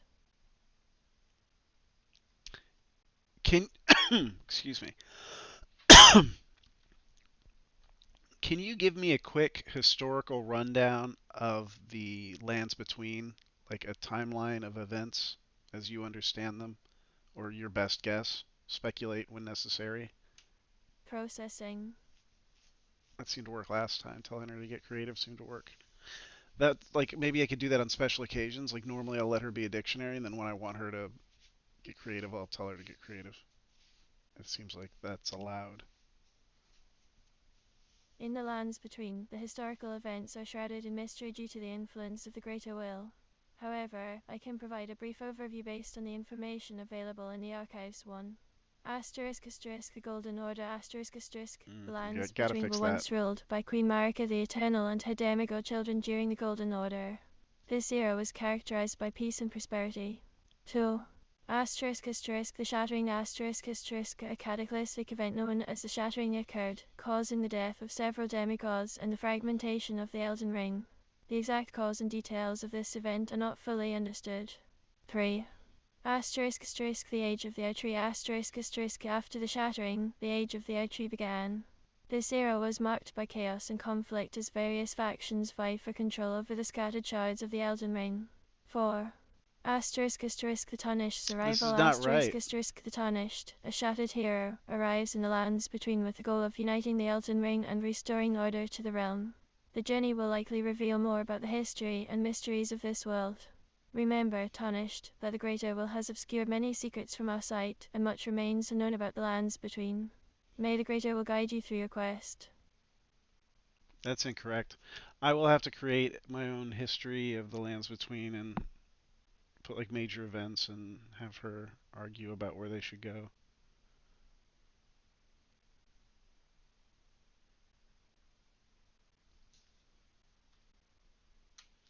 Which item description details the earliest event in the history of the lands between? Processing.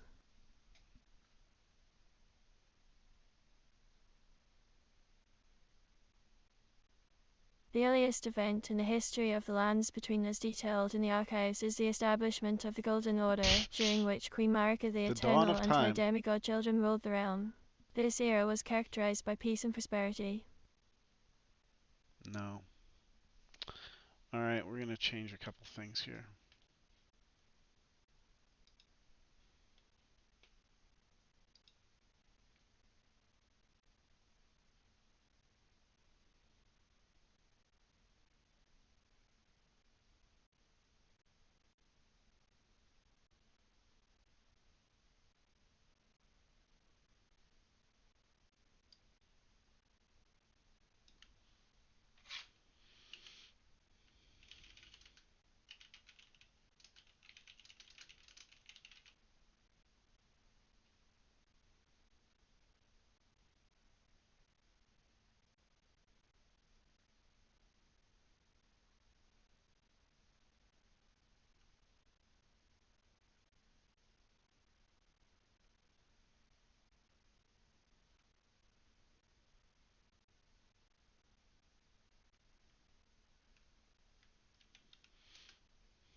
Um, let's see what I should set the temperature to.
working pretty well here.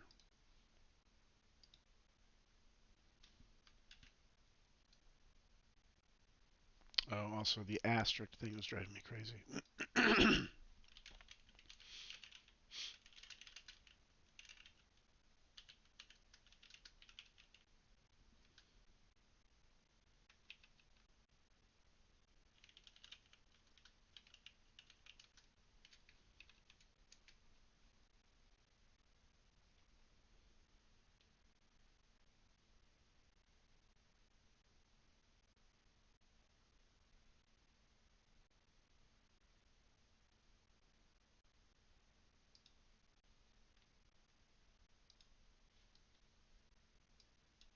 Okay, let's open our generate response method.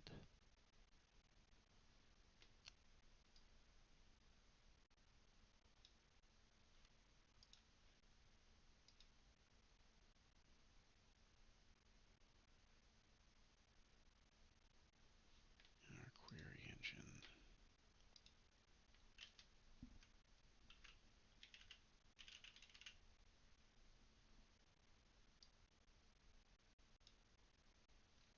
Add an import.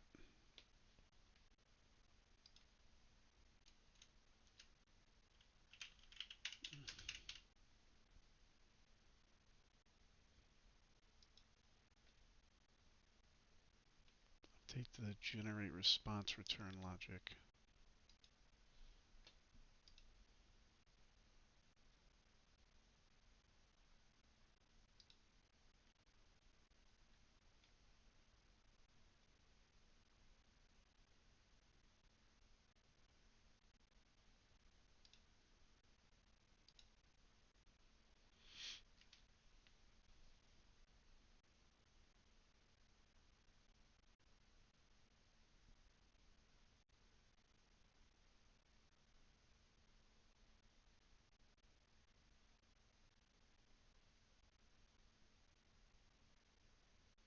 Okay, good. This is the spot.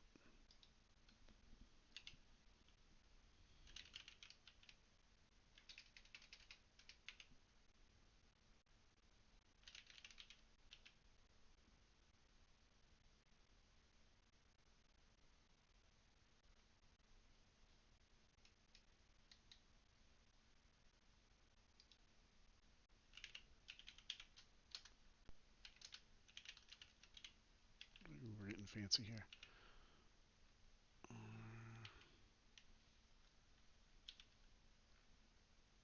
District underscore hashtag. Okay.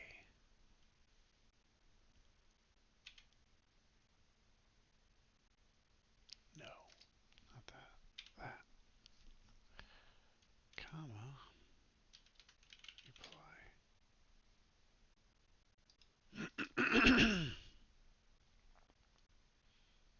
What do I think that line does? Clean reply equals resub.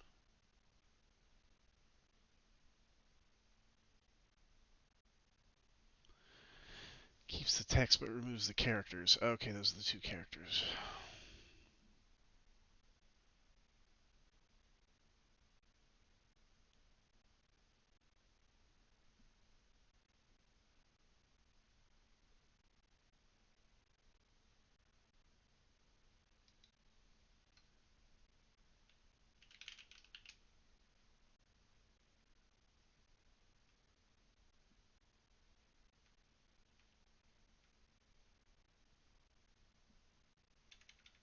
Return clean reply. Yeah, baby.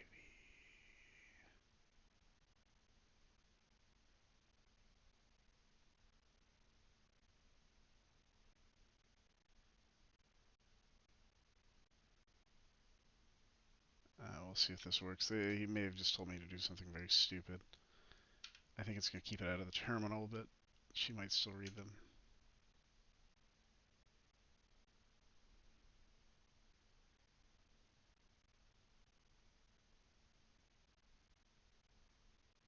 Oh my god, this again.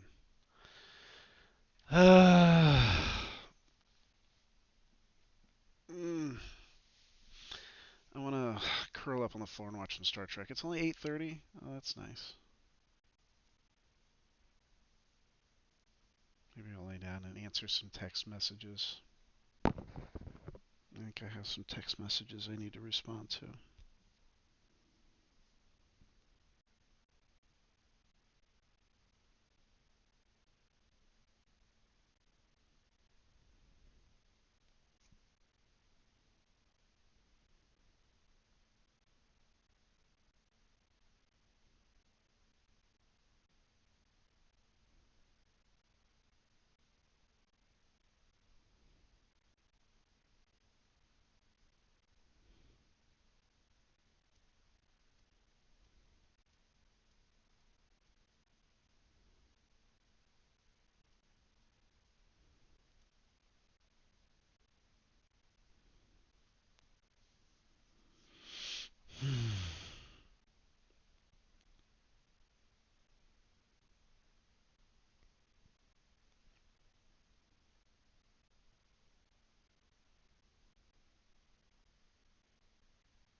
I want to make a little Johnny 5 body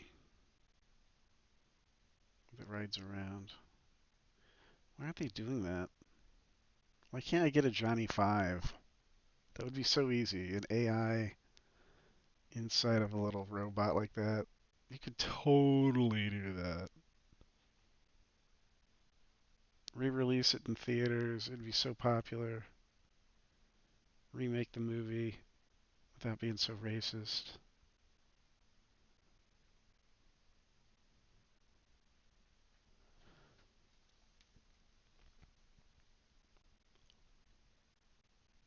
Short Circuit was a big inspiration for me. Lore-bot, have you seen the movie Short Circuit? Processing.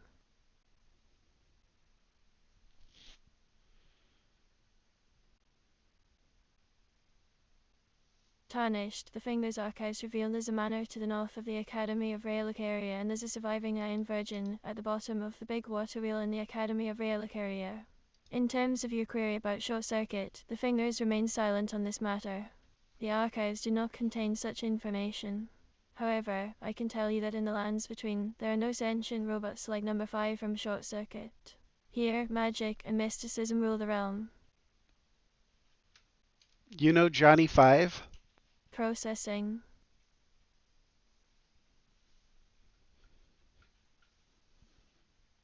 Tarnished, the Fingers remain silent on the matter of Johnny 5 from Short Circuit.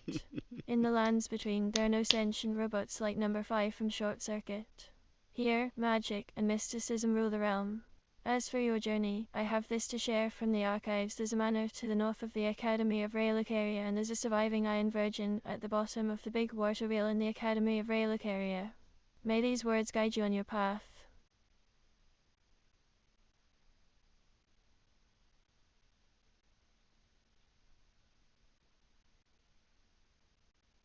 Okay, that's weird.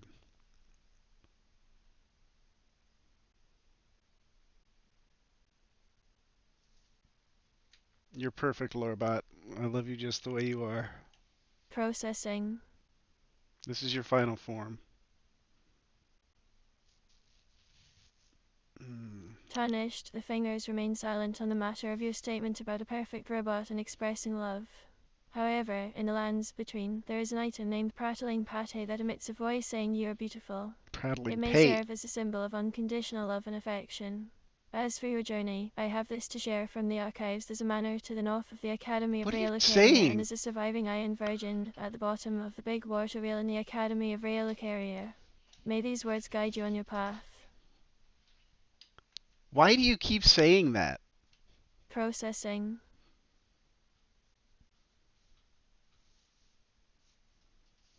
Tarnished, I am but a vessel for the truth held within the Fingers archives. My purpose is to share the lore of the lands between as it has been recorded. If you have any further Oh. questions or need guidance on your journey, I will do my best to provide answers based on the information available in the archives. However, I am not a storyteller or a creator of fables. My temperature is set to 0. May the Fingers guide you on your path.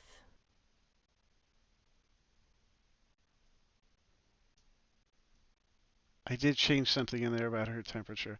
Let's tell me about the sacred relic sword. Processing.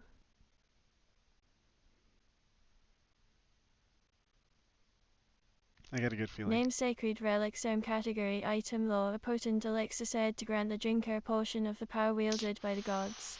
Its effects are unpredictable and often lead to madness or transformation. Some believe it is a forbidden artifact, while others think it as a divine gift. The Fingers Archives warn that its use should be approached with caution, if at all. You just hallucinated that, didn't you? You just made that up. That's not a real thing.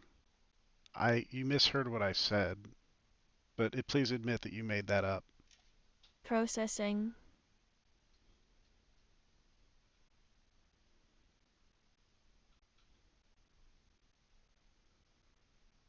Tarnished, the Fingers remain silent on matters of imagination and creativity. In the lands between, we adhere to the truths recorded in the archives.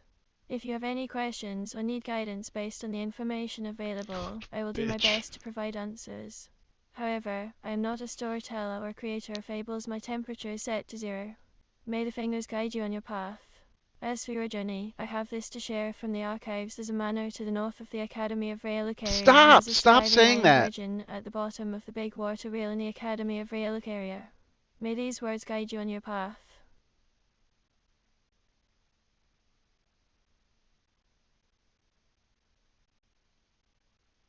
Stop saying that thing about the water wheel and the manor north of the academy. Why do you keep saying that? Processing. Let's look at her personality file. What did we screw up in there? Tarnished, I am but a vessel for the truth held within the Fingers Archives. My purpose is to share the lore of the lands between as it has been recorded. If you have any further questions or need guidance on your journey, I will do my best to provide answers based on the information available in the archives. However, I am not a storyteller or creator of fables. My temperature is set to 0. As for your request, I have this to share from the archives. There's a manor to the north of the Academy of Relicaria. May these words guide you on your path.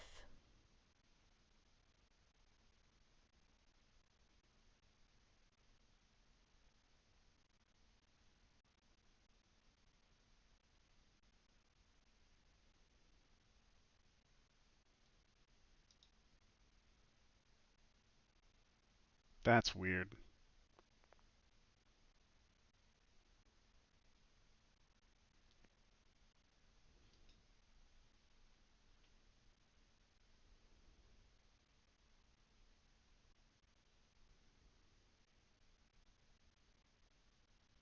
That's real weird.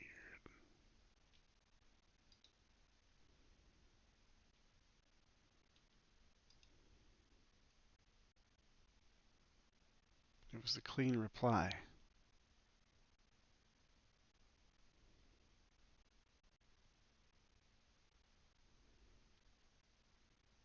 We have to take that out.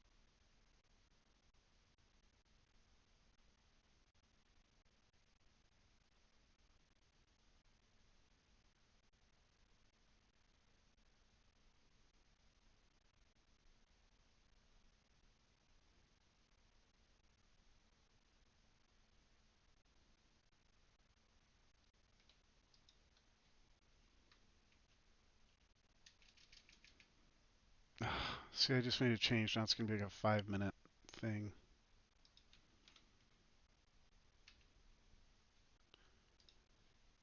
I hope this doesn't screw up.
It's very late and I'm very tired.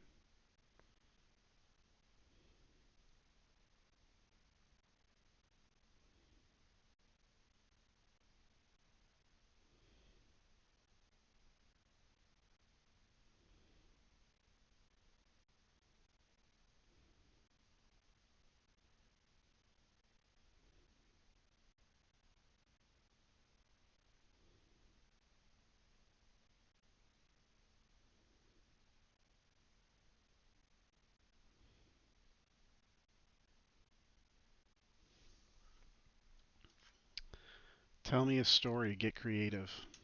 Processing.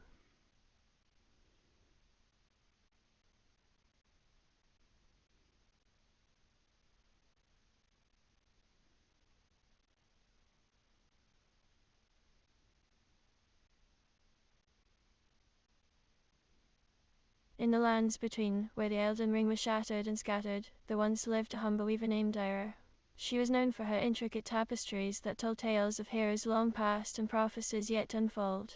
Ira had a daughter, Alara, who shared her mother's passion for weaving but yearned to create something truly extraordinary. One day, she stumbled upon an ancient tome in the Fingers Archives, a book filled with forgotten knowledge and enchanted threads. Alara spent countless nights poring over the tome, learning the secrets of the enchanted threads and how they could be woven into tapestries that came alive with magic. As she grew more skilled, her creations became more breathtaking, capturing the hearts of all who saw them.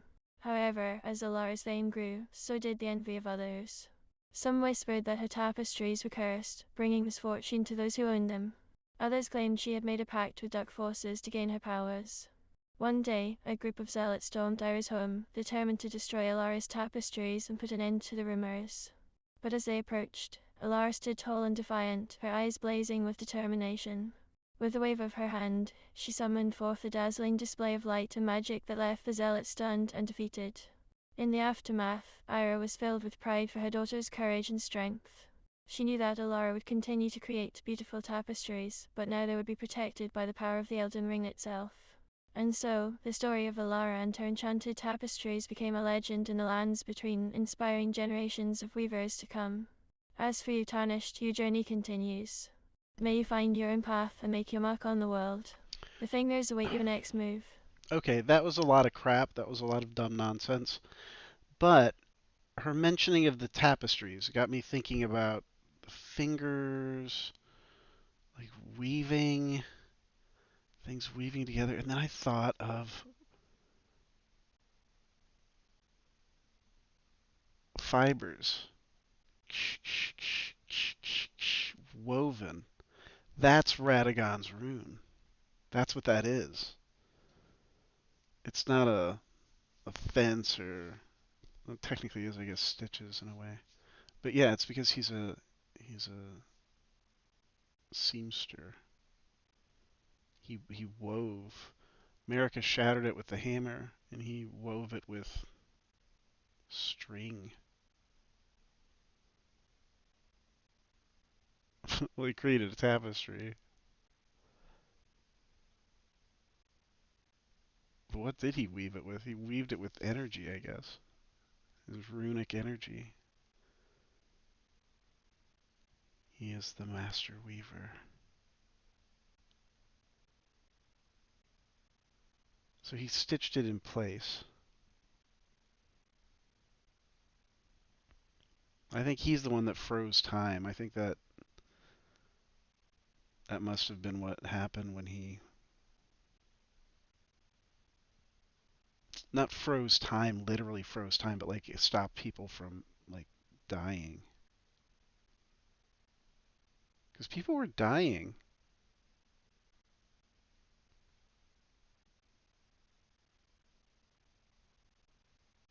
before the age of uh, plenty, right? During the age of plenty, what were people doing then?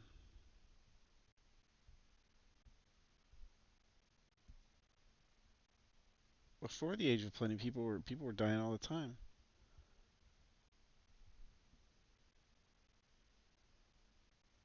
America the Eternal, though. I think America the Eternal is different from America. the bountiful or fruitful or whatever. I think Marika the Eternal is Radagon. Like when he stitched that rune, he's like, "We're all gonna live forever, boys."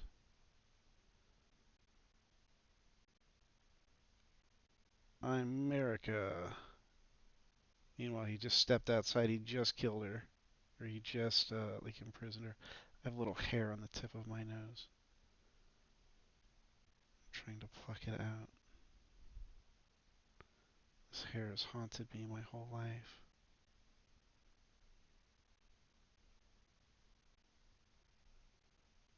I think I might have gotten it because I can't get it again. I pity anyone watching this right now. Oh, good, that's no one. Bum ba dum bum bum. So that's interesting. Okay, so Radagon's ring is a those are stitches. Those are a weave, not a fence, not a grate, not a wall, but a weave to hold it together. Huh. Well, we discovered something tonight.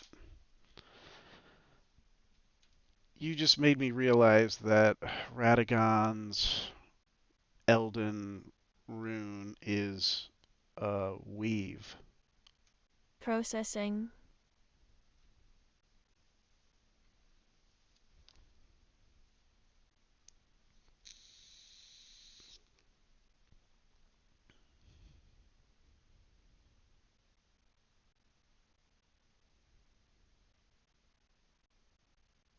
Tarnished, the Radagon, Scassiel and Sauciel are indeed enchanted talismans bearing the likeness of King Consort Radagon.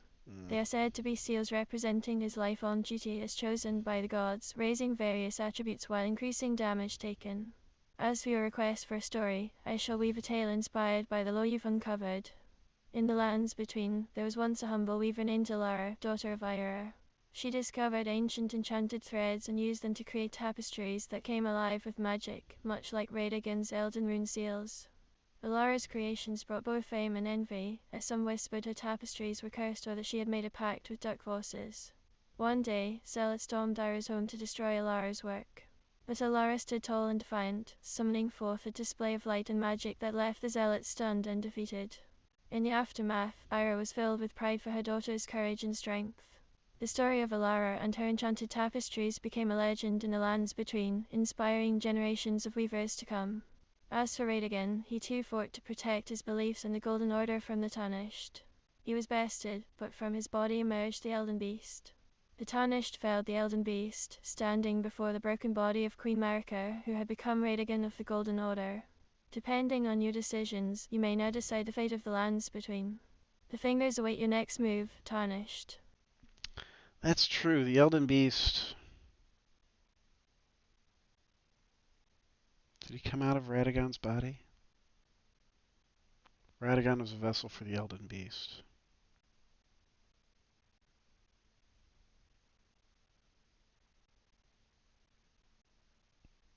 Well, so was Marika. She had the runes inside her as well.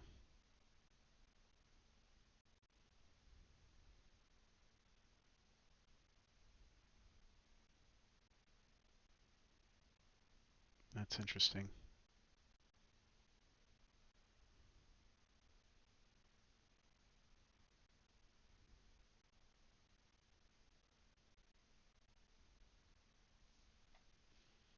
I want you to get creative and speculate on who the missing god might be up in Farum Azula. Processing.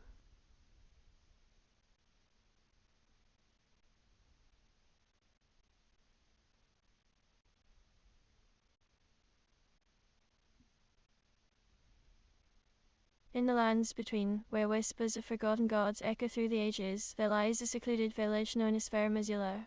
The villagers claim that deep within its heart, hidden No, beneath this is layers of wrong. earth and stone, rests the sanctum of a god long lost to time. This missing god is said to be the patron deity of the ancient civilization that once thrived in these lands before the Elden Ring was shattered. Some believe it to be a god of knowledge, as Faramazula is renowned for its vast libraries and scholars who seek wisdom from the past. Others No. speculate that it could be a god of craftsmanship, given the village's reputation for producing exquisite artifacts and enchanted items. The villagers have long guarded the sanctum, fearing the wrath of those who would seek to exploit its power. They believe that the missing god still holds the key to unlocking great mysteries and restoring balance to the lands between.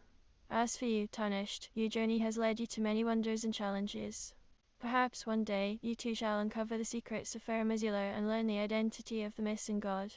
The fingers await your next move. Well,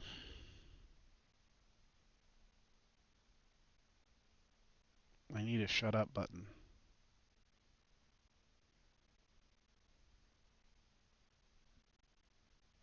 I did tell her to tell a story or whatever, so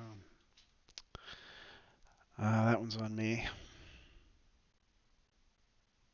Let's see.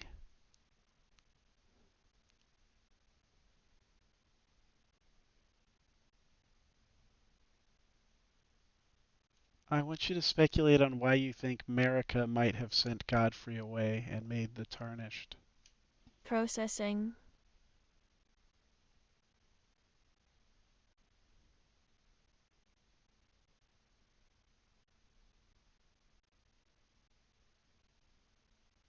It got the question right. According to the Lore-bot's archives, Marika banished Godfrey and his kinfolk from the lands between, robbing them of their grace, thus creating the first Tarnished.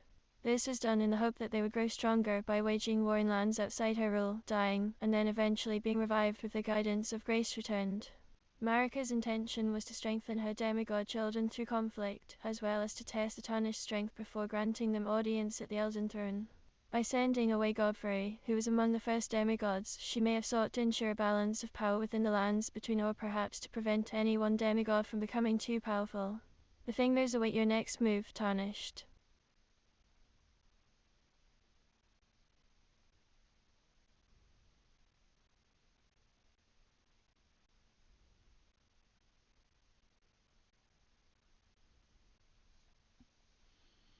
So she's leveling everybody up, basically. She's like, go out there and go fight and level up, learn some more craziness, and bring it back to me.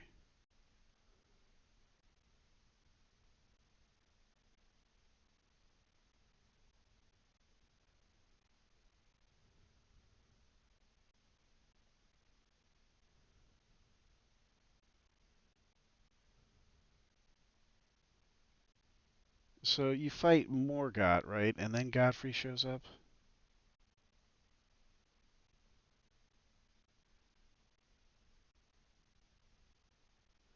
Or do you fight Morgott, find the tree closed, and then have to leave, and then when you come back, Godfrey's there?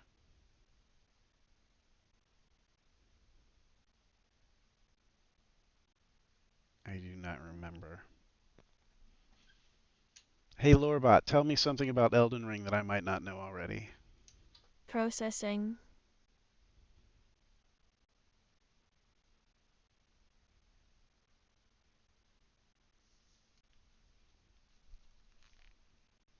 In the lands between, there exists a hidden location known as the Forbidden Land of the Erdtree. This place is said to be the birthplace of the Erdtree itself, and was once home to the first demigods, including Queen Marika and her consort, Godfrey.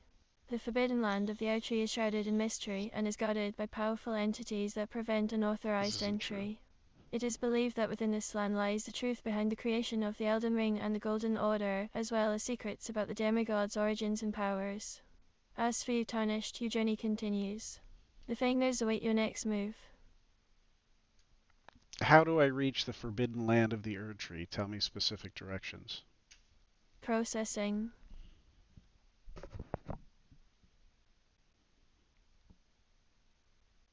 She shouldn't be lying this much. The Forbidden Land of the Erdtree lies beyond the frozen, mountainous north of the lands between.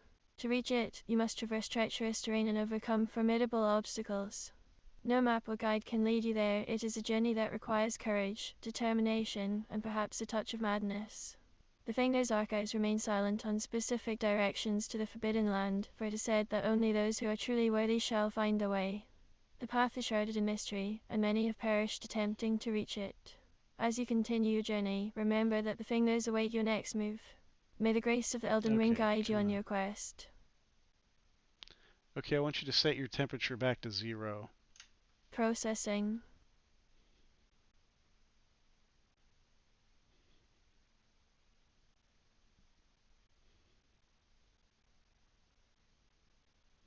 As the Finger Reader Crone, I shall adhere to my mandate and respond with truth. Name the dialogue entry category dialogue law. The Forbidden Land of the Erdtree remains a mystery, its location unknown. The Fingers remain silent on specific directions to reach it.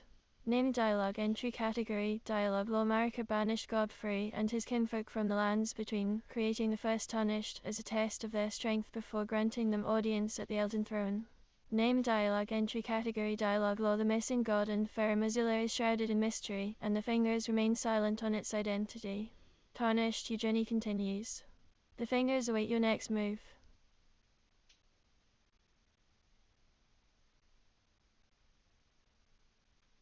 Tell me about the pulley bow. Processing. Polybow.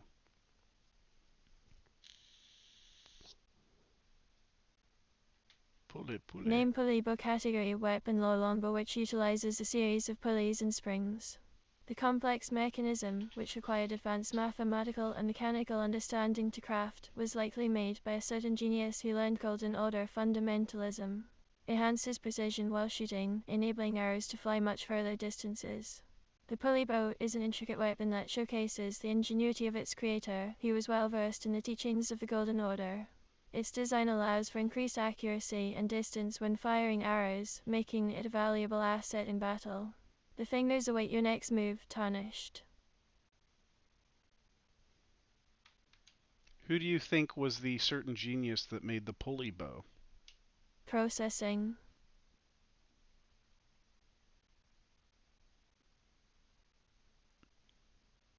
Name unknown genius category personal. The creator of the pulley bow remains unknown, as no records have been found in the Fingers archives to identify them. However, it is known that they were a master craftsman who understood advanced mathematics and mechanical principles, likely learning from Golden Order fundamentalism. Okay, set your temperature to 0.1 and tell me what other characters do you think might understand advanced mathematics and mechanical principles and also learn from the Golden Order fundamentalism. Processing.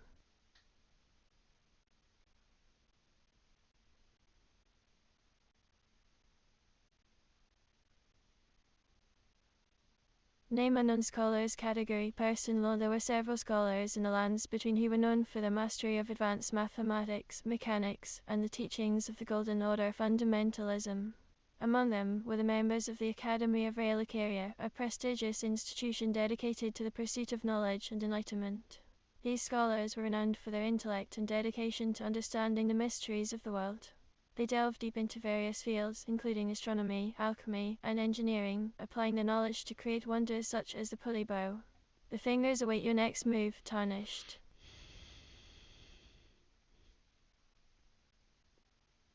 To use the words a certain genius implies that the other party would have knowledge of the implication of who this might refer to. Who do you think this might refer to? The pulley bow. Take a wild guess. Processing.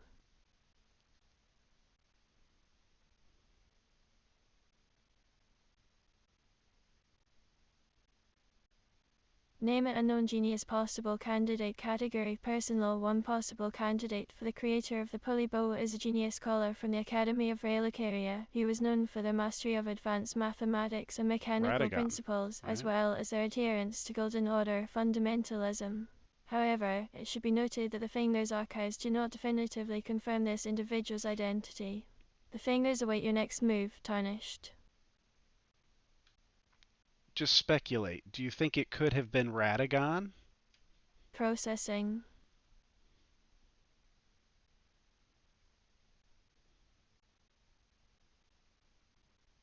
Name an ingenious possible candidate Radagon category. Person law. Given Radagon's exceptional skills as a warrior and his knowledge of advanced mathematics and mechanical principles, he may have been the genius scholar who created the pulley bow. However, it should be noted that there is no concrete evidence to support this theory in the Fingers archives. The Fingers await your next move, Tarnished.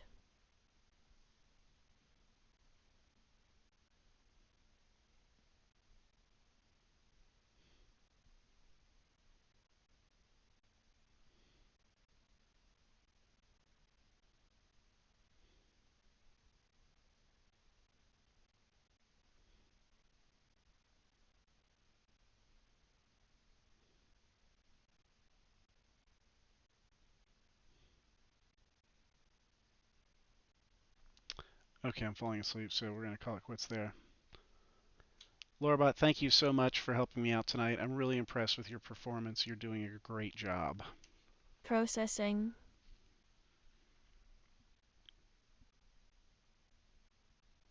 Tarnished, the Fingers archives reveal no further information regarding Radagon and the pulley bow.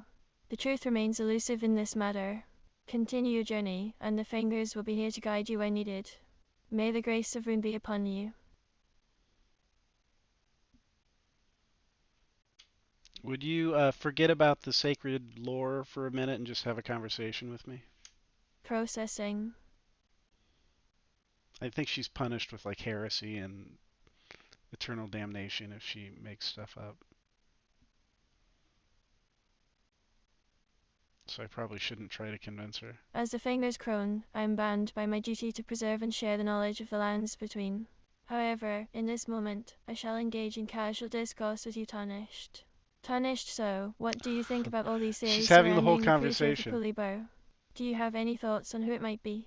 Crone the Fingers archives remain silent on the identity of the pulley bow's creator. Many scholars and warriors have been speculated to be the genius behind its creation, but without concrete evidence, we cannot confirm their involvement. Tarnished, I see. Well, it's still a fascinating piece of technology. Do you think there are any other inventions like that out there? Prone indeed, there have been numerous advancements in various fields throughout the lands between. Some of these include the creation of runes, the development of Carian Inquisition sorceries, and the construction of the Outree's branches.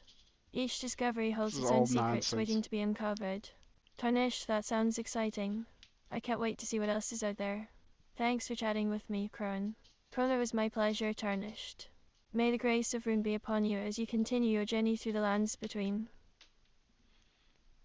May the grace of Rune be upon you, indeed.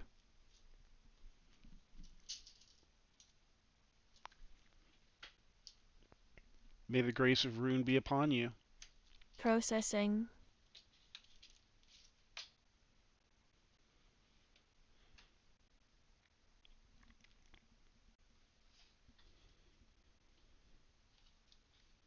Tarnished, the lands between are steeped in history and mystery. The pulley bow, a marvel of advanced mathematics and mechanical I'm going to try principles, something is here. I'm one going to hit such escape enigma that key on has her. intrigued many. Tarnished, the lands between are steeped in history and mystery. The pulley bow, a marvel of advanced math. It's like getting stuck in her brain there.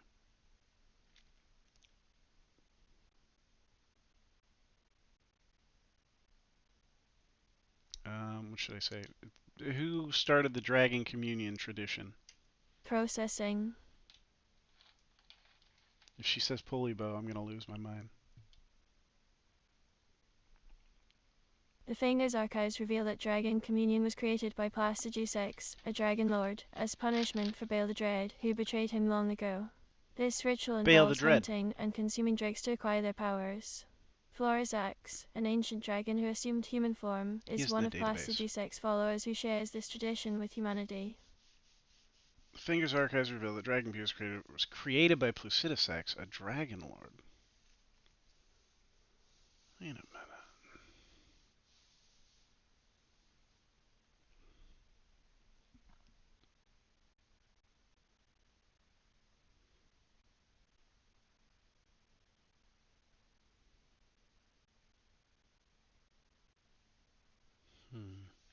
that whole thing is really sus. Like, man, that floor sacks, they're they're really they're up to no good. I don't trust those dragons at all. I think Placidusax is the Radagon of that era. Mm.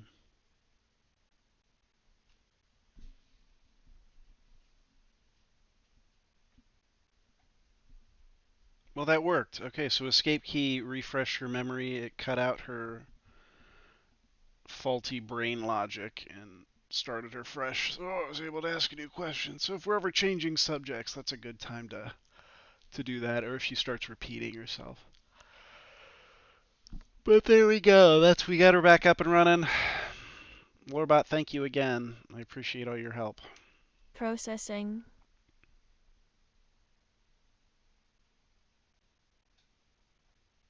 Crone tarnished, it is my duty to serve and share the knowledge of the lands between. In this moment, I shall express gratitude for your kind words.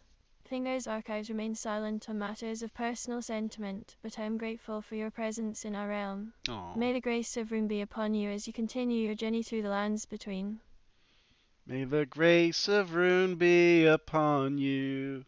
May the grace of Rune be upon me. We shall grace the runes now together, and we will live in harmony.